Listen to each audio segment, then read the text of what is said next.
Auzubillahiminash-shaytanir-rajim. Bismillahir-rahmanir-rahim. Assalamu alaikum students. How are you all? Hope you all will be well and good. So आज की जो video है वो है हमारे चैप्टर नंबर 5 पे, जो कि कंप्यूटर साइंस क्लास 10 की है। चैप्टर नंबर 5 है आपका लूप कंट्रोल स्ट्रक्चर। आज का जो हमारा लेक्चर होगा पार्ट 1 सीरीज होगी चैप्टर नंबर 5 की, जिसमें हम सारा फॉर लूप के बारे में पढ़ेंगे। व्हाट इज फॉर लूप, उसका यूज क्या है, उसके कितने प्रोग्राम्स हमारी बुक में जितने भी मेंशन है, हम सारे आज इसकी वीडियो में डिस्कस करेंगे। तो वीडियो एंड तक वॉच करें ताकि आपको सारी डिटेल फॉर लूप की मिलती रहे।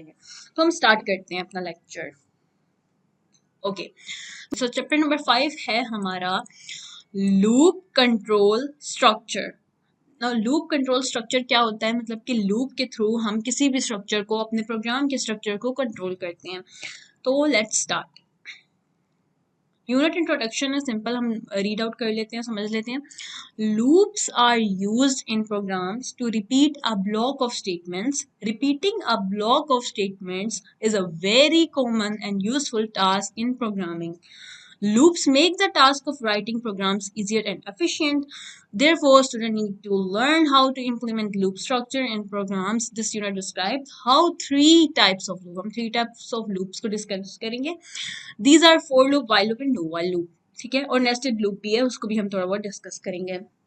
ओके, लूप्स बेसिकली होते क्या हैं? लूप्स एक ऐसी ही प्रोग्राम का ऐसा पार्ट होते हैं जिसमें आप कोई भी ब्लॉक ऑफ स्टेटमेंट आपने दिया उसको रिपीट कर सकते हो, उसमें रैपिड्स ला सकते हो, रिपीट कर सकते हो। तो किसी भी ब्लॉक ऑफ नंबर को रिपीट करना बहुत ही कॉमन होता है, वो ये बता रहा है, और यूजफुल भी होता है, इंपॉर्टेंट भी होता है किसी भी प्रोग्राम्स में। तो इससे होता क्या है, इससे आपका जो प्रोग्राम होता है वो इजी और एफिशिएंट होता है, इसलिए हम इनको यूज करते हैं। अब किस तरह से यूज करते हैं वो हम अपनी वीडियो में डिस्कस करेंगे। Okay, so let's begin with that. 5.1 हमारा है loop structure. Now, a loop is a structure that enables a programmer to execute the same sequence of statements repeatedly until a particular condition is met. Same वही चीज बता रहा है कि programmer क्या करता है, एग्जीक्यूट करता है सेम सीक्वेंस ऑफ स्टेटमेंट को, यानी ब्लॉक ऑफ स्टेटमेंट्स को रिपीटली मतलब कि काफी टाइम्स, मतलब कि आप बहुत टाइम्स उसको रिपीट कर सकते हो, 1 टाइम 2 टाइम्स 3 टाइम रिपीट कर सकते हो। ठीक है, तो loop mean repeat. Loop basically होता क्या, अगर नॉर्मल बात करें किसी भी लूप की, तो लूप बेसिकली क्या होता है, एक सर्कल होता है ना, इसको हम लूप कहते हैं, यानी जहां से वो स्टार्ट हुआ वहीं वो एंड हुआ। ठीक है, इस तरह एक लूप बन जाता होता है। तो इसलिए हम प्रोग्राम में भी ये जो लूप्स होते हैं, four while and do while, ये सारे लूप्स होते हैं जो कि आपको रिपीट करने के लिए यूज होते हैं। किसी भी चीज को आपने रिपीट करना है तो उसके लिए हम लूप्स का यूज करते हैं। आगे चलते हैं। Now types of loop structure, types कौन सी हम उसको डिस्कस करते हैं। Loop statement in programming language allows one or more statements to be repeatedly executed as many times as required. जितनी टाइम्स आपको अपना एग्जीक्यूट करवाना होता है उतनी टाइम्स ये एग्जीक्यूट किए जा सकते हैं through using the loops. These are two essential elements of loop. There are two essential elements of loop.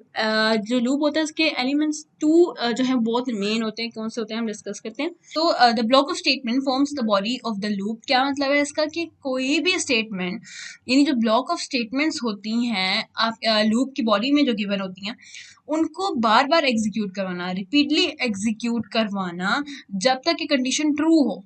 ये तभी हो सकता है जब कंडीशन ट्रू हो। कोई भी कंडीशन आप दे रहे हो लूप में, अगर वो ट्रू है तो फिर ही हम क्या कर सकते हैं, उसको रिपीटली लूप को एग्जीक्यूट करवा सकते हैं। ठीक है, अगर वो फॉल्स हो जाएगी तो फिर वो एग्जीक्यूट नहीं होगा। ठीक है, loops terminate based on the test conditions. ठीक है, जो लूप टर्मिनेशन होती है, टर्मिनेशन मतलब स्टॉप हो जाना, तो लूप का जो स्टॉप हो जाना तो किस पे जो है टेस्ट कंडीशंस पे डिपेंड करता है, बेस्ड होता है। ठीक है, programmer might want to execute a loop a given number of times. ठीक है, प्रोग्रामर क्या कर सकता है लूप के थ्रू, वो गिवन नंबर ऑफ टाइम्स में जो है अपने लूप को एग्जीक्यूट करवा सकता है। ठीक है, जितने भी नंबर ऑफ टाइम्स आपको दिए हुए, 1 टाइम करवाओ, 1 टाइम तो चलो 1 हो ही जाता है, लेकिन अगर ज्यादा 1 से ज्यादा टाइम करवाना है, जैसे कि 5 टाइम्स 10 टाइम्स एग्जीक्यूट करवाना है, तो उसके लिए हम लूप यूज करते हैं। दूसरा है until a given value exceeds another value, यानी कि जो भी आपकी गिवन वैल्यू है वो दूसरी वैल्यू से एक्सीड कर जाए। यानी फॉर एग्जाम्पल आपको गिवन वैल्यू है 6 है, ठीक है, और अगर वो उससे जो है एक्सीड कर जाती है, यानी उससे ज्यादा हो जाती है 7, तो वो एग्जीक्यूट ना हो। ठीक है, एग्जीक्यूट ना हो यानी उससे नीचे नीचे एग्जीक्यूट हो। उसके बाद until until a particular character is enter, यानी एक पार्टिकुलर करेक्टर जो है वो इंटर हो।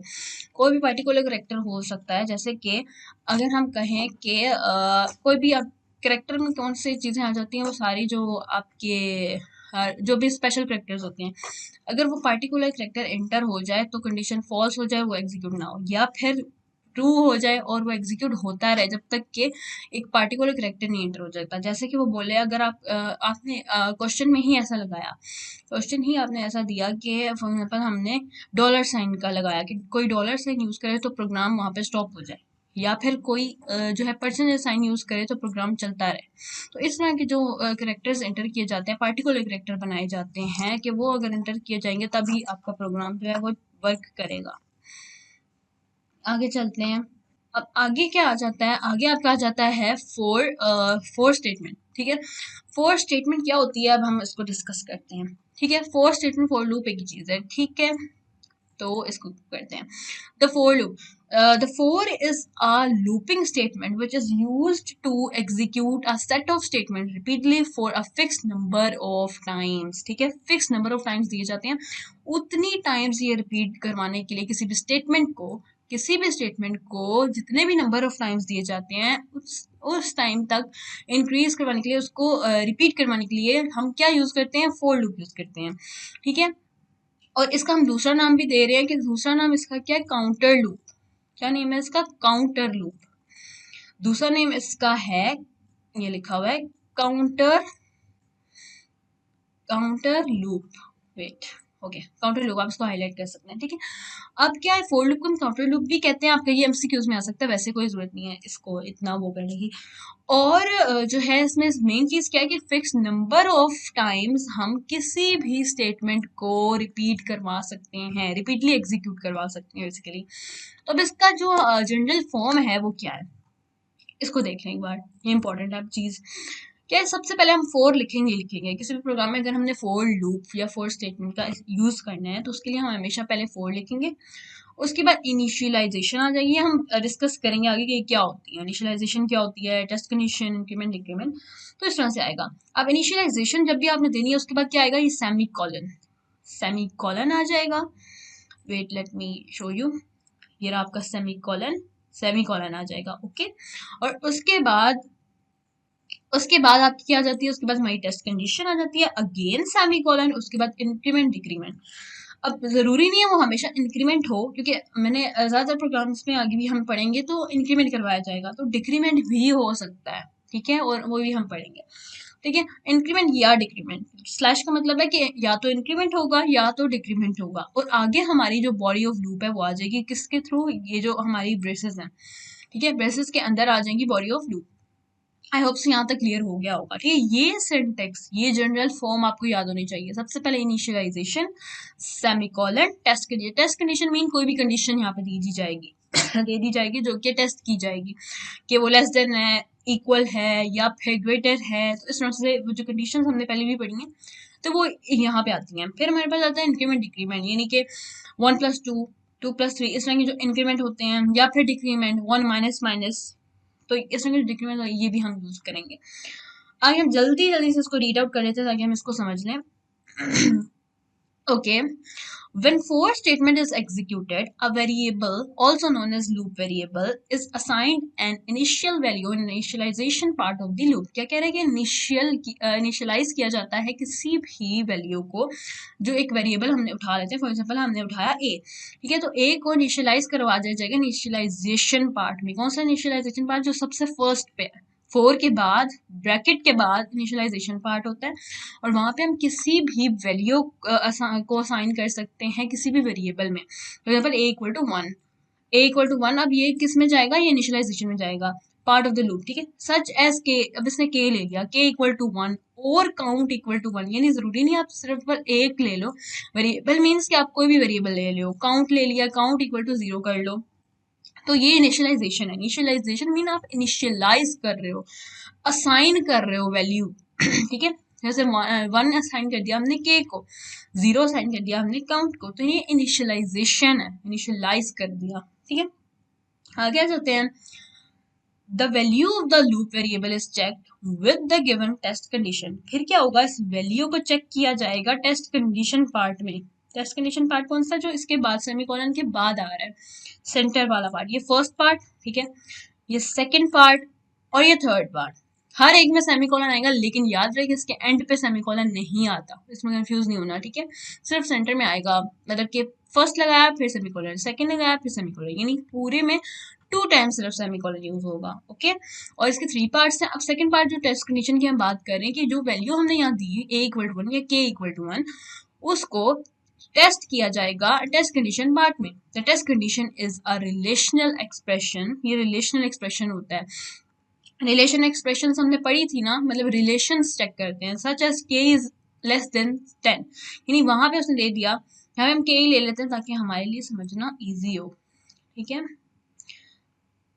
मैं इसको यहाँ से रिमूव करती हूँ। अब देखें, इनिशियलाइजेशन पार्ट में सबसे पहले हमने क्या लिया, k=1 ले लिया, ओके, ये हमारा फर्स्ट स्टेप। फिर सेमीकोलन लगाया, सेमीकोलन की बात नहीं है, ब्रैकेट भी चल रही है, ठीक है, मैं सिर्फ इसके लिए लिख रही हूँ। फिर टेस्ट कंडीशन में हमने क्या दिया कि k इज, यहाँ पे हमारे लिखा हुआ ये k इज लेस देन 10, ठीक है। तो ये क्या हमारी कंडीशन है, कंडीशन दे दी है कि k की जो वैल्यू है वो लेस देन 10 होनी चाहिए, और फिर सेमीकोलन आएगा और आगे देखते हैं। If the condition is true, अगर ये कंडीशन ट्रू होगी तो क्या होगा, the control enters the body of the loop, otherwise it will exit increment decrement part of the loop. क्या कह रहे हैं कि एग्जिट द लूप, ठीक है। अब वो क्या कह रहे हैं कि क्या होगा कि जब ये कंडीशन ट्रू होगी, अगर तो ये कंडीशन ट्रू है, यानी कि k=1 है ना, और ये ट्रू है कि ये k लेस देन 10 है, यानी 1 10 से छोटा है, तो क्या होगा, अगर ये चीज ट्रू है तो ये बॉडी में आएगा, इन ब्रेसेस के अंदर आएगा, बॉडी में आएगा और एग्जीक्यूट हो जाएगा, जो भी हमने यहाँ पे स्टेटमेंट दी होगी। बॉडी ऑफ लूप में कोई भी स्टेटमेंट दी है, फॉर एग्जाम्पल printf कुछ भी दे दिया है, तो वो एग्जीक्यूट हो जाएगा, ठीक है। आगे the control enters the body of the loop, otherwise it will exit, वरना क्या होगा, वो एग्जिट हो जाएगा लूप और चला जाएगा इंक्रीमेंट डिक्रीमेंट वाले पार्ट पे। After execution of the body of the loop, the control is transferred back to the increment decrement part of the loop, यानी एग्जीक्यूशन एक बार हो गई। फॉर एग्जाम्पल ये स्टेटमेंट 2 थी, यहाँ पे हमने लिखा हुआ था प्रिंट एफ, फॉर एग्जाम्पल हमने यहाँ पे लिखा हुआ था प्रिंट एफ, लेट्स सपोज कुछ भी लिख लें, लाइक आई लव कंप्यूटर लिख लेते हैं, ठीक है। आई लव कॉम्प लिख रही हूँ, ठीक है। फॉर एग्जाम्पल यहाँ पे हमने लिख लिया, sorry for this writing, mouse से लिखने से इस तरह प्रॉब्लम हो रहा है, ओके। तो अगर हमने लिख लिया आई लव कंप्यूटर, तो क्या होगा, ये स्टेटमेंट एग्जीक्यूट हो जाएगी अगर ये टेस्ट कंडीशन ट्रू हुई। अब ट्रू हुई है, ठीक है, ये कंडीशन एग्जीक्यूट होगी, एग्जीक्यूट होने के बाद वो इंक्रीमेंट डिक्रीमेंट पे जाएगा, इंक्रीमेंट डिक्रीमेंट में हमने जो भी दी हुई होगी। अब फॉर एग्जाम्पल यहाँ पे हमने दे देते हैं the loop variable is incremented or decremented using an assignment statement such as this, उसने यहाँ पे ये कमांड दे दी, यानी k is equal to k+1। इसमें कंफ्यूज नहीं होना, सिंपल वो बोल रहा है कि k की जो वैल्यू है उसमें k+1 करवा के ऐड कर दो। k की वैल्यू क्या थी 1, तो 1 + 1 = 2, k की वैल्यू क्या हो जाएगी यहाँ पे 2, तो अब वो 2 बन गया। अब वो अगेन इधर से यहाँ उठ के जाएगा, let me change the colour, अब इधर से अगेन वो यहाँ उठ के जाएगा और फिर चेक करेगा कंडीशन को कि अब तो k की वैल्यू हो गई है 2, यानी k इक्वल हो गया है 2। अब वो चेक करेगा क्या वो k लेस देन 10 है, yes k is less than 10। फिर क्या हुआ, अगेन वो बॉडी में आ जाएगा और ये स्टेटमेंट एग्जीक्यूट कर देगा, ठीक है। ये स्टेटमेंट एग्जीक्यूट होने के बाद दोबारा से वो हो जाएगा इंक्रीमेंट वाले पार्ट पे। अब k की वैल्यू क्या थी 2, 2 + 1 करेगा, k की वैल्यू हो गई 3, यानी अब k हो चुका है 3। अब क्योंकि k 3 हो चुका है, वेट बहुत ज़्यादा बन रहा है, अब k जो हो चुका है वो क्या हो चुका है, k हो चुका है 3। अब k की वैल्यू 3 हो गया, अगेन वो इसमें जाके चेक करेगा, टेस्ट कंडीशन करेगा, टेस्ट करेगा कंडीशन को कि k जो है वो लेस देन 10 है, अगर है तो फिर से प्रिंट करवा देगा आई लव कंप्यूटर। इस तरह ये सारी स्टेटमेंट तब तक चलती रहेगी जब तक k 10 से लेस है। अगर वो 10 होता गया या 10 से बड़ा होता गया तो ये प्रोग्राम रन नहीं होगा, एग्जीक्यूट नहीं होगा, वहीं स्टॉप हो जाएगा, टर्मिनेट हो जाएगा, ठीक हो गया। आगे चलते हैं। The new value of loop variable is again checked with the test condition. If the condition is satisfied, then the body of the loop is again execute. Same वही चीज बता दी जो मैंने आपको already बता दी। This process goes on till the test condition becomes false. ये तब तक चलेगा जब तक के टेस्ट कंडीशन फॉल्स नहीं हो जाती। वही फॉल्स कैसे नहीं हो जाती, जब तक वो 10 के इक्वल नहीं हो जाता या 10 से बड़ा नहीं हो जाता के की वैल्यू। तो अगर के की वैल्यू 10 से बड़ी हो जाती या 10 होती जाएगी तो वो फॉल्स हो जाएगा और वो एग्जीक्यूट नहीं होगा। ठीक है, body of the loop may have one or more statements. अब बॉडी में सिर्फ एक स्टेटमेंट नहीं, एक से ज्यादा स्टेटमेंट कुछ भी आ सकता है। ठीक है, if it contains only a single statement then braces are not needed as usual। हम पहले से पढ़ते आ रहे हैं कि अगर कोई सिंगल स्टेटमेंट है, फॉर एग्जांपल हमने print F I love computer simple एक स्टेटमेंट डाली है, तो हम ये ब्रेसेस नहीं लगाएंगे। ठीक है, ये वाली जो हमने लगाएंगे ना ब्रेसेस ब्रैकेट्स, ये नहीं लगाएंगे। ठीक है, उन्हीं की बात कर रहा है वो। आगे नोट, ये मेन नोट है, आपको जो है ये याद कर लेना है नोट। वैसे ये हमारा प्रोग्राम में जो है ये यूज नहीं होने वाला, लेकिन आपने ये एक बार समझ लेना है। ठीक है, all the three expression such as initialisation part, initialisation जो फर्स्ट पार्ट है ये वाला, देन टेस्ट कंडीशन पार्ट ये सेकंड वाला, देन इंक्रीमेंट, इंक्रीमेंट के साथ डिक्रीमेंट भी लिखने होते हैं। ठीक है, इंक्रीमेंट और डिक्रीमेंट पार्ट ये सारा आर ऑप्शनल, ये ऑप्शनल होते हैं, आप यूज करो या ना करो। यू कैन ओमिट एनी और ऑल इन फोर स्टेटमेंट। ठीक है, ओमिट मतलब कि आप छोड़ सकते हो, किसी एक को भी छोड़ सकते हो, सारों को भी छोड़ सकते हो। छोड़ना है तो किस तरह से, वैलिडली आपने इसको किस तरह से लिखना है, यानी four double semicolon with space. क्यों? बिकॉज इस सेमीकोलन से पहले हमारा क्या है, लेट मी शो यू।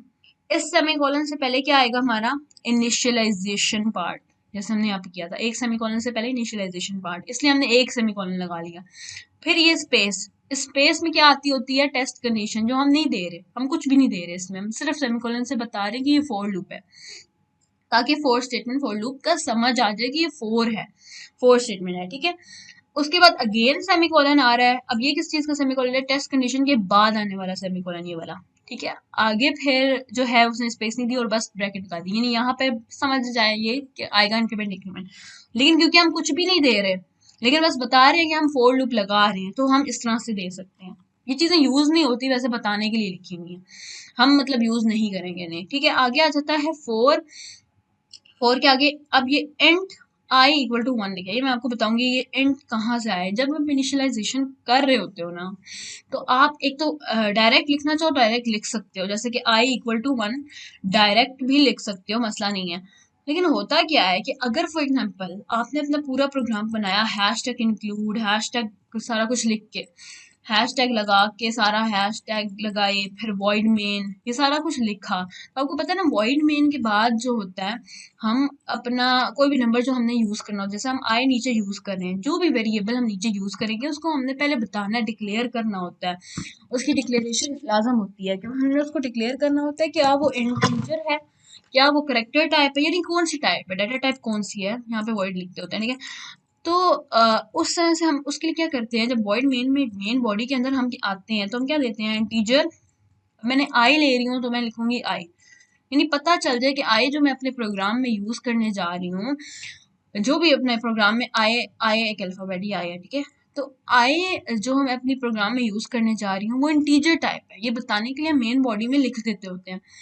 तो ये केस कब होता है, जब आप मेन बॉडी में ये चीज ना लिखो, आप भूल जाओ या कुछ ऐसा सीन हो जाए आप ना लिखो, तो उसका दूसरा वे ये होता है कि आप उसी के साथ जहाँ पे इनिशियलाइज कर रहे हो उसी के साथ बस एंट डाल दो, या अगर वो फ्लोट है तो FLOAT फ्लोट लिख दो। ठीक है, ये बस इसका ये मसला होता है, और कोई मतलब इसमें टेंशन की बात नहीं कि हमने इंटीजर क्यों लिखा, ऐसा कुछ नहीं है। इसमें बस टू वेज बताए हुए हैं कि आप इस तरह से भी कर सकते हो और इस तरह से भी कर सकते हो, कि आप पहले उसको डिफाइन कर दो, उसको डिक्लेयर कर दो कि इसकी डाटा टाइप क्या है, या फिर अगर उधर नहीं करनी तो यहाँ पे कर दो, बोथ आर राइट। आगे जाते हैं फोर, यहाँ पे आपको पता है यहाँ पे हमारा क्या आ रहा था, इनिशियलाइजेशन पार्ट, इनिशियलाइजेशन के बाद की कंडीशन, टेस्ट कंडीशन उसने दे दी और उसने इंक्रीमेंट डिक्रीमेंट भी दे दिया, यानी बताने की कोशिश वो ये कर रहा है कि आप कोई एक भी कुछ भी ना दो, बस फोर लगा दो, सेमीकोलन लगा दो, तो समझ आ जाएगी कि फोर स्टेटमेंट यूज हुई हुई है। फिर अगर आपने सिर्फ इनिशियलाइजेशन पार्ट दे दिया, बाकी दोनों पार्ट नहीं दिए, तो भी ठीक है, मतलब के पास पता चल जाएगा कि फोर लूप यूज हुआ हुआ है। तो बस डिफरेंट वेज से आप इसको लिख सकते हो, लेकिन हमने इस तरह से यूज नहीं करना, हम प्रॉपर करेंगे जैसे कि यहाँ पे एक्सप्लेन किया हुआ है। ठीक है, आगे चलते हैं प्रोग्राम नंबर वन। अब प्रोग्राम नंबर वन को हम समझते हैं।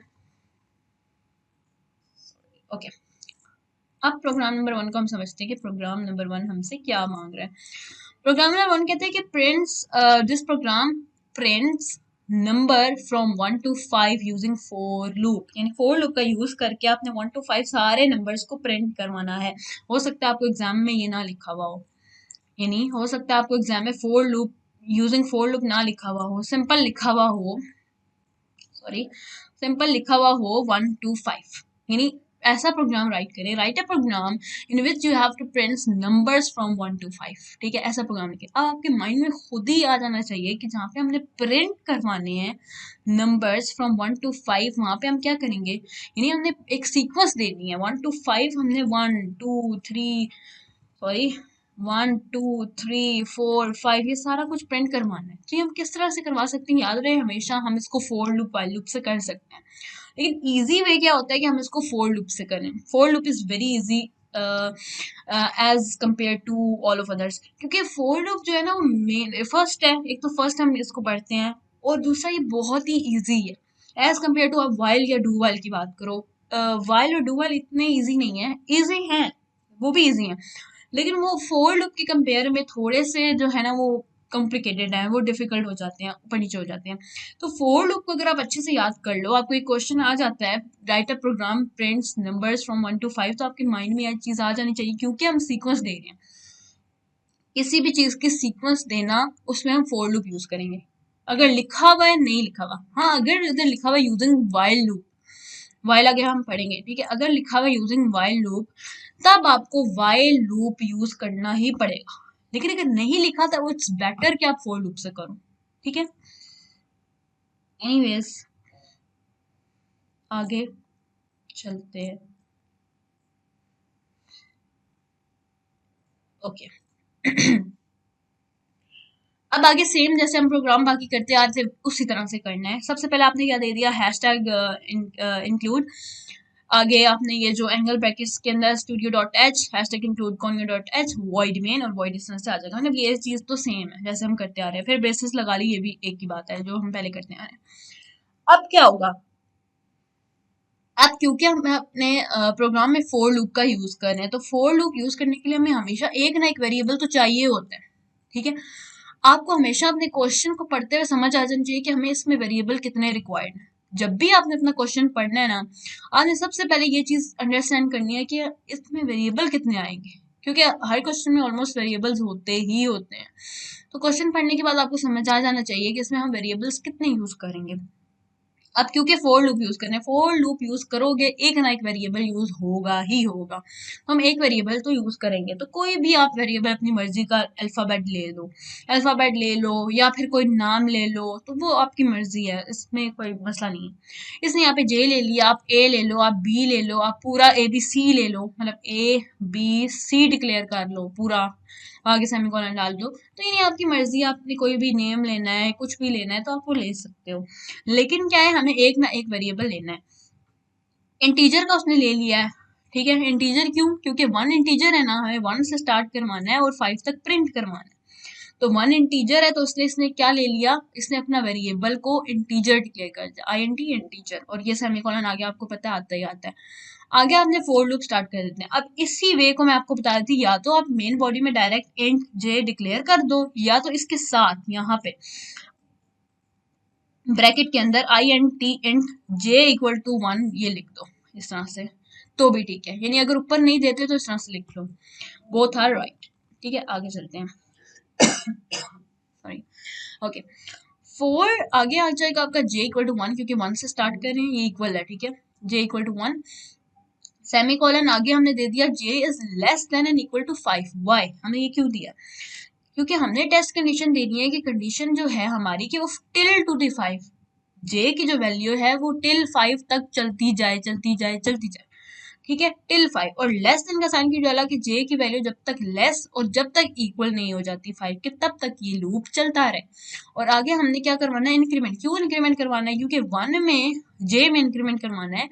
ये अब इसका क्या मतलब होता है मैं आपको पहले ये बता दूं, जे प्लस प्लस का क्या मतलब होता है, J plus plus is equivalent to J plus 1, और you can say j equal to j plus 1, both are right, ठीक है, आप इसको इस तरह से भी लिख सकते हो, आप इसको इस तरह से भी लिख सकते हो, आप इसको इस तरह से भी लिख सकते हो। यानी इन तीनों का मतलब क्या है कि +1 करवाना, जे में 1 का ऐड करवाना इसका मतलब है। यानी प्लस प्लस डबल लिखा हुआ इसका मतलब है A1 का, सिर्फ 1 का इंक्रीमेंट करवाने के लिए हम प्लस प्लस लिख सकते हैं, या J+1 लिख दो, या J=J+1 लिख दो, सबका मतलब सेम है। यानी J के वैल्यू के अंदर ही 1 ऐड हो जाएगा। समझ आ गई? ठीक है। और हम क्यों करवा रहे हैं? क्योंकि सबसे पहले हमारा 1 आएगा, 1 में 1 ऐड होगा तो 2 आएगा ना, यानी 1 फिर 2, फिर 2 जब आएगा 2 के अंदर हम 1 ऐड एक और करेंगे फिर 3 आएगा, फिर 3 के अंदर एक और ऐड करेंगे फिर 4 आएगा, फिर 5 आएगा। तो इस तरह हम 1 to 5 सारे प्रिंट करें। कोमास नहीं आएगी, कोमा मैंने वैसे डाला है, लेकिन जो है या तो स्पेस दे लो बीच में, स्पेस दे के तो आप डाल सकते हो कि 1 2 3 4 5 तक प्रिंट हो जाए। ठीक है, यहाँ तक क्लियर है। हम जल्दी जल्दी से आगे चलते हैं। अब अब आगे हमारी आ जाए, क्योंकि हम ब्लॉक ऑफ हमारे जो स्टेटमेंट है वो 1 ही है, तो इसलिए हम ब्रेसेस नहीं लगा रहे। जैसे कि हमने पहले पढ़ा था कि अगर आपके पास एक ही स्टेटमेंट है तो आप ब्रेसेस ना लगाओ। अब आगे आ जाएगा प्रिंट एफ। प्रिंट एफ के साथ हमने लिखना है न्यू लाइन पे। ठीक है, यानी न्यू लाइन पे हमारा जे जो है वो इक्वल आ जाए कोई भी यहाँ पे वैल्यू के। अब ये परसेंट साइन डी क्यों लिखा है? परसेंट साइन डी और कोमा के आगे हमने जे लिखी है, जे की जो भी वैल्यू है वो परसेंट साइन डी में स्टोर हो जाएगी। जे इक्वल टू, यहाँ पे जे की वैल्यू फर्स्ट क्या थी? 1। मैं आपको एग्जीक्यूट करके दिखाती हूँ। ठीक है, ठीक है, जिसको हम कहते हैं ड्राई रन। ठीक है, ड्राई रन किस तरह से करते हैं? हम खुद से करते हैं ताकि हमें समझ आए कि हमने सही किया कि नहीं किया। ठीक है, जे इक्वल टू यहाँ पे परसेंट साइन डी में आपको पता है ना, कोमा के बाद वाला जो भी वेरिएबल होता है उसकी वैल्यू आती होती है। ठीक है, ये खुद प्रिंट नहीं होता कभी भी परसेंट साइन डी। ठीक है, तो प्रिंट एफ की कमांड चलेगी तो सबसे पहले क्या आएगा? जे, यहाँ पे जे है, जे इज इक्वल टू, वो कह रहा है कि जे जो भी वैल्यू है जे की वो इक्वल आ जाती है हमारे यहाँ पे। अब जे की वैल्यू फर्स्ट क्या है? 1 के। ठीक है, ये एग्जीक्यूट हो गया। अब सबसे पहले होगा क्या? पहले उसने दिया initialisation j equal to 1, j equal to 1 हो गया। अब वो टेस्ट कंडीशन पे जाएगा, यहाँ से उठ के वो जाएगा टेस्ट कंडीशन पे, चेक करेगा क्या जे की वैल्यू लेस या इक्वल है 5 के। इक्वल तो नहीं है लेकिन लेस है, तो क्या होगा? ये प्रोग्राम एग्जीक्यूट हो जाएगा, आ जाएगा अंदर। यानी इसको निगलेक्ट करने के बाद ये छोड़ देगा इसको और नीचे प्रोग्राम में आ जाएगा। अब प्रोग्राम उसको कह रहा है कि प्रिंट एफ कर दो जे इज इक्वल टू जो भी उसकी वैल्यू है जे की उसके अंदर ऐड कर दो, तो जे इक्वल टू 1 हमारा फर्स्ट पे प्रिंट हो जाएगा। उसके बाद क्या होगा? उसके बाद जब ये चीज हो जाएगी फिर हो जाएगा ऊपर जहाँ पे इंक्रीमेंट हो रहा है जे प्लस प्लस। अब वो कहेगा अच्छा जे की वैल्यू थी 1, अब 1 में मुझे ऐड करवाना है एक और 1, तो अब जे की वैल्यू क्या हो जाएगी? 2। अब जे की वैल्यू हो जाएगी 2। अब वो अगेन टेस्ट कंडीशन पे जाएगा और चेक करेगा कि क्या जे की वैल्यू लेस या इक्वल है 5 के, तो चेक करेगा इक्वल तो नहीं है लेकिन लेस तो है, तो फिर क्या होगा? वो फिर से बॉडी में चला जाएगा। बॉडी में क्या लिखा हुआ है? Print F J equal to J की वैल्यू। तो नीचे फिर न्यू लाइन है ना, न्यू लाइन की वजह से हम न्यू लाइन पे जाएगा, यहाँ से न्यू लाइन पे जाएगा और जे इक्वल टू आ जाएगा हमारे 2 था तो 2 आ जाएगा। ठीक है, इस तरह। फिर अगेन क्या होगा? अगेन वो इसके ऊपर जाएगा और चेक करेगा जे की वैल्यू क्या थी? 2 थी। अब 2 में 1 ऐड करेगा, 2 में 1 ऐड किया क्या हो गया? 3 हो गया। तो यहाँ पे जे की वैल्यू क्या हो जाएगी? 3 हो जाएगी। तो जे की वैल्यू होगी 3। अब वो फिर से 3 को चेक करेगा क्या 3 लेस या इक्वल है 5 के, तो इक्वल तो नहीं है लेकिन लेस तो है, तो फिर क्या होगा? अगेन वो बॉडी में जाएगा, प्रिंटफ की कमांड को चेक करेगा न्यू लाइन पे। आपने ये लाजम लिखना होता है कि उसने न्यू लाइन दिया हुआ है, तो न्यू लाइन की वजह से वो फिर न्यू लाइन पे जाएगा। ये एरोज नहीं आएंगे, एरोज मैं वैसे डाल रही हूँ आपको समझाने के लिए। ठीक है, लेकिन ये आएगा जे इक्वल टू 1, फिर जे इक्वल टू 2, फिर आगे आ जाएगा जे इक्वल टू 3। अब जे की वैल्यू 3 हो गई थी तो 3 आ जाएगा। अब अगेन क्या होगा कि जब ये 3 हो गई फिर ये ऊपर जाएगा दोबारा से। अब वो चेक करेगा पहले वैल्यू थी 3, अब वो 3 को हटाएगा क्योंकि +1 करना है, 3 में +1 करेगा तो ये हो जाएगा 4। अब जब ये 4 हो जाएगा तो दोबारा से वो कंडीशन पे जाएगा और चेक करेगा कि जे की वैल्यू लेस या इक्वल है 5 के, तो ये इक्वल तो नहीं है लेकिन लेस है, तो फिर क्या होगा? ये अगेन प्रिंट एफ कमांड को चेक करेगा न्यू लाइन पे, जे इक्वल टू 4 को प्रिंट करवा देगा। ठीक है, अगेन हमारा ये लास्ट स्टेप होगा, क्यों हम देखते हैं। अब ये दोबारा से जाएगा ऊपर जे प्लस प्लस में 4 में 1 को ऐड करेगा तो ये बन जाएगा 5। ओके, फिर क्या होगा? दोबारा गया तो क्या? अब ये बन गया है 5। ठीक है, अब ये 5 बन गया। वो चेक करेगा कि 5 क्या ये 5 लेस देन या इक्वल है 5 के, तो ये लेस तो नहीं है, इक्वल है 5 की, तो क्या होगा, दोबारा से ये कंडीशन को सेटिस्फाई करेगा, एग्जीक्यूट करेगा कि न्यू लाइन पे ये j इक्वल टू 5 को प्रिंट कर देगा। j की वैल्यू 5 होगी तो यहाँ पे 5 प्रिंट हो जाएगी। तो ये पूरा प्रोग्राम इस तरह से चलेगा। अब दोबारा वो दोबारा जाएगा ऊपर इंक्रीमेंट में, वो चेक करेगा कि अच्छा 5 थी j की वैल्यू, अब 5 में 1 ऐड करेगा तो ये हो जाएगी 6, ये वैल्यू हो जाएगी 6। अब वो चेक करेगा क्या ये 6 लेस या इक्वल है 5 के, तो ना ये लेस है ना ये इक्वल है, इसलिए ये चीज़ एग्जीक्यूट नहीं हो जाएगी। यहाँ ही आपका प्रोग्राम स्टॉप हो गया, आपको ये एग्जीक्यूशन मिल जाएगी, j equal to 2, j equal to 1, j equal to 2, j equal to 3, j equal to 4 and j equal to 5। अब नीचे देख लेते हैं, when this program is compiled and executed it will produce the output। Output क्या आएगी, ये वाली same जो हमने ऊपर की है। समझ आ गई आपको। अब हो सकता है आपको ना ये दे दिया जाता है, प्रोग्राम दे दिया जाए, अभी छोटा प्रोग्राम है ना, तो ये हो सकता है आपको दे दिया जाए। अब आपको ये प्रोग्राम दे दिया जाएगा और कहा जाएगा कि इसकी आउटपुट क्या आएगी वो टाइप करें या लिख के बताएं कि इसकी आउटपुट क्या आएगी। तो उस केस में आप क्या करोगे, उसकी जो भी आउटपुट बनेगी वो आपने लिखनी है। अब आपको एक एक चीज देखनी होती है कि वो न्यू लाइन की भी स्टेटमेंट दे रहा है। जैसे कि मैं यहाँ पे लिखने जा रही थी, पहले मैंने न्यू लाइन को फोकस ही नहीं किया था और मैं लिखने जा रही थी कि j इक्वल टू 1 और आगे j इक्वल टू 2, तो ये चीज अभी आपकी रॉन्ग हो जाएगी, क्योंकि आपको एक एक चीज देखनी है। न्यू लाइन लगा हुआ है ना, तो मतलब कि नेक्स्ट स्टेटमेंट न्यू लाइन पे ही आएगी। तो ये चीजें आपने फोकस करनी होती है, एक एक चीज को देखना होता है, कोई चीज गलत ना हो जाए। इस तरह से आपका जो प्रोग्राम है वो वर्क करता होता है। ठीक है, आई होप सो ये प्रोग्राम आपको समझ आ गया होगा। तो हम नेक्स्ट प्रोग्राम पे चलते हैं। ठीक है, अगर आपको कोई चीज समझ नहीं आती आप कमेंट में पूछ सकते हैं, इट्स फाइन। आप कमेंट में पूछ लें, आपको या तो वीडियो में आंसर मिल जाया करेगा या तो मैं आपको एक्सप्लेन कर दिया करूंगी। ठीक है, ओके, तो हम आगे चलते हैं। अब आगे हमारा ये प्रोग्राम तो हो गया।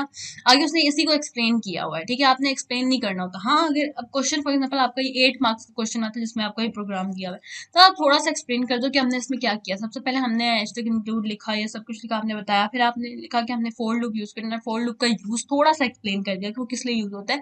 किसी भी चीज को सीक्वेंस में रिपीटली एग्जीक्यूट करवाने के लिए हम लूप यूज करते हैं। अपने थोड़ा सा बस ये लिख देना है और आगे थोड़ा सा एक्सप्लेन कर देना कि हमने सबसे पहले इनिशियलाइज किया 1, फिर हमने कंडीशन टेस्ट कंडीशन दी, फिर हमने इंक्रीमेंट डिक्रीमेंट डाला और आपने जो है इसको एक्सप्लेन कर देना है कि हम 1 to 5 इस तरह से हमने एग्जीक्यूट किया। आप एक बार रीड करोगे आपको समझ आ जाएगा, लेकिन ये आता नहीं होता, ये नहीं आता होता। वैसे बोल रही हूँ कि अगर थोड़ा लॉन्ग क्वेश्चन आप सोच रहे हो कि छोटा सा है, तो फिर आप थोड़ा सा इसमें 1-2 लाइन ऐड कर सकते हो। ठीक है, तो आगे चलते हैं। आगे हमारा आ जाता है प्रोग्राम नंबर 2। ठीक है, the program reads a number and prints its table. अब इस प्रोग्राम में क्या करना है, ये रीड करेगा कोई भी नंबर, जो भी यूजर नंबर एंटर करेगा उसको रीड करने के बाद, जब भी रीड लिखा होगा उसका मतलब आपने इनपुट लेनी है। इनपुट लेनी है किससे, यूजर से। मतलब यूजर एंटर करेगा नंबर और उस नंबर का आपने टेबल प्रिंट करवाना है। टेबल कौन सा, जैसे कि फॉर एग्जांपल 2 एंटर करता है तो 2 1s are 2, ये पूरा इस तरह से लिखवाना है। 2 2s are 4, ये सारा लिखा हुआ आ जाए। अब ये किस तरह से होगा हम इसको देखते हैं। फर्स्टली हमने वैसे का वैसे ही डालते हैं जैसे हम डालते होते हैं, hashtag include studio dot H, hashtag include conio dot H. तो अब इसमें मेन चीज क्या है कि सबसे पहले हमने लिया एन और जे ले लिया। अब एन क्यों लिया और जे क्यों लिया, क्योंकि अब हमें क्या करना है, इसमें रीड करना है एक नंबर। अब एक जो नंबर रीड होगा वो भी किसी ना किसी किसी ना किसी वेरिएबल में स्टोर होगा। तो उसके लिए एक वेरिएबल वो हो गया, वन वेरिएबल। और दूसरा वेरिएबल कौन सा है, क्योंकि हमने टेबल प्रिंट करवाना है उसके लिए हम लूप का यूज करेंगे। ठीक है, लूप यूज करेंगे तो इसलिए क्योंकि हमें लूप ही यूज करना है ना। पहले 2 मल्टीप्लाई बाय 1 करवाया, फिर 2 मल्टीप्लाई बाय 2, नहीं रिपीट करवा रहे हैं, लूप बना रहे हैं, सीक्वेंस बना रहे हैं, तो उसके लिए हमें एक और वेरिएबल चाहिए होता है। मैंने बताया था ना, फॉर लूप के लिए हमेशा आपको एक वेरिएबल चाहिए होगा। तो एक वेरिएबल उसका, एक वेरिएबल उसका। तो पहले उसने एक वेरिएबल ले लिया n और दूसरा वेरिएबल ले लिया j। अब n वेरिएबल जो लिया उसने नंबर के लिए लिया कि जो भी यूजर नंबर प्रिंट करे वो उसके अंदर n के अंदर स्टोर हो, और दूसरा नंबर जो है वो j जो भी नंबर यूजर लेगा वो उसमें स्टोर हो, मतलब कि फॉर लूप के लिए यूज हो। अब इन एन और जे इकट्ठे ले लिया और आगे सेमीकोलन डाल लिया। उसके बाद हमने प्रिंट एफ लिखा। प्रिंट एफ में हमने डाला न्यू लाइन पे enter a number whose table is required. अब हुज टेबल इज रिक्वायर्ड लिखो ना लिखो कोई मसला नहीं है, बस लिखो एंटर अ नंबर। ठीक है, एंटर अ नंबर और आगे आपने जिस तरह से हम लोग लिखते होते हैं सेमी कॉलन, मतलब कि पहले हमने कोट्स डाली, डबल कोट्स डाली, डबल कोट क्लोज कर दी, फिर ब्रैकेट क्लोज की और फिर आगे सेमी कॉलन। printf कमांड, और क्योंकि हम इनपुट ले रहे हैं तो उसके लिए हम scanf भी यूज करेंगे। हर printf के साथ हम scanf यूज करते हैं जहाँ पे हमने इनपुट लेनी होती है।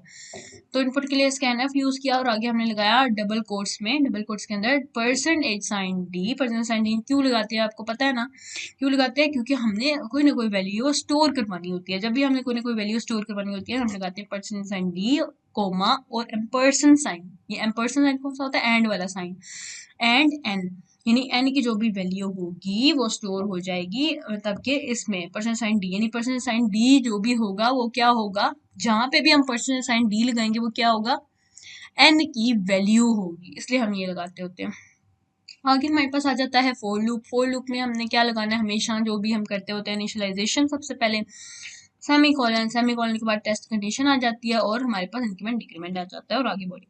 अब हम इनिशियलाइज किसको करने हैं, जे को। जे को हमने कर दिया इक्वल टू 1, हमेशा ऐसे ही होता है क्योंकि हम 1 से ही स्टार्ट कर रहे हैं ना, तो इसलिए हमने ले लिया जे इक्वल टू सॉरी 1 ले लिया। ठीक है, आगे हमारे पास आ जाएगा J is less than equal to 12। 12 के लिए हम 10 भी ले सकते हैं क्योंकि वो डिपेंड आप पे करता है कि आपने 7 का टेबल 10 तक प्रिंट करवाना है या 7 का टेबल 12 तक प्रिंट करवाना है, यानी 7 मल्टीप्लाई बाय 12 करवाना है या फिर टेल टू दी 10 करवाना है। तो अगर 10 करवाना है तो यहाँ पे 10 लिख दोगे, अगर 12 करवाना है तो यहाँ पे 12 लिख दोगे। ठीक हो गया, तो इसलिए उसने यहाँ पे 12 ली, 12 तक, 7 मल्टीप्लाई बाय 12 तक ये चले। ठीक है, वो ले लिया और आगे हम इंक्रीमेंट करवाएंगे। अब प्रिंट एफ में उसने क्या दे दिया, न्यू लाइन पे, न्यू लाइन पे उसने ये जो चीजें लिखी हुई है ना ये छोड़ दें, ये पहले भी कट हुई हुई है और आपने ये लिखनी भी नहीं है। ठीक है, सिंपल हमने क्या लिखना है, %d multiply by %d equal to %d। ठीक है, और इसमें आएगा कोट्स में, डबल कोट्स में, फिर आगे कोमा लगाएंगे कोट्स के बाद और क्या लिखेंगे।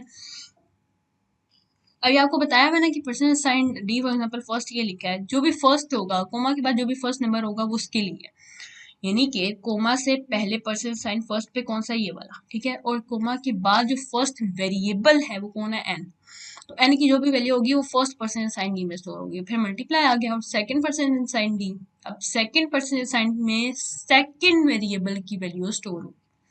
फिर equal as it is, third %d में थर्ड वेरिएबल की वैल्यू स्टोर होगी, यानी जे मल्टीप्लाई बाय एन करवा के। ठीक है, अब एन क्या था, वो नंबर जो यूजर ने एंटर करना है। फॉर एग्जाम्पल यहाँ पे 7 लिया हुआ तो 7 ही ले लेते हैं, यूजर ने 7 एंटर किया तो वो एन हो गया।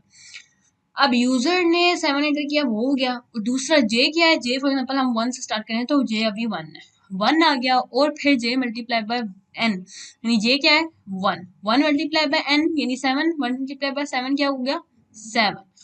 तो ये पूरी स्टेटमेंट एग्जीक्यूट हो गई किस तरह से, ये इस पैटर्न में, यानी 7 आया, 7 के बाद क्या है मल्टीप्लाई %d मल्टीप्लाई %d, ये सेकंड वाला क्या है जे, तो जे आ गया है, ये जे की वैल्यू 1 थी, 1 आ गई, फिर इक्वल टू 7।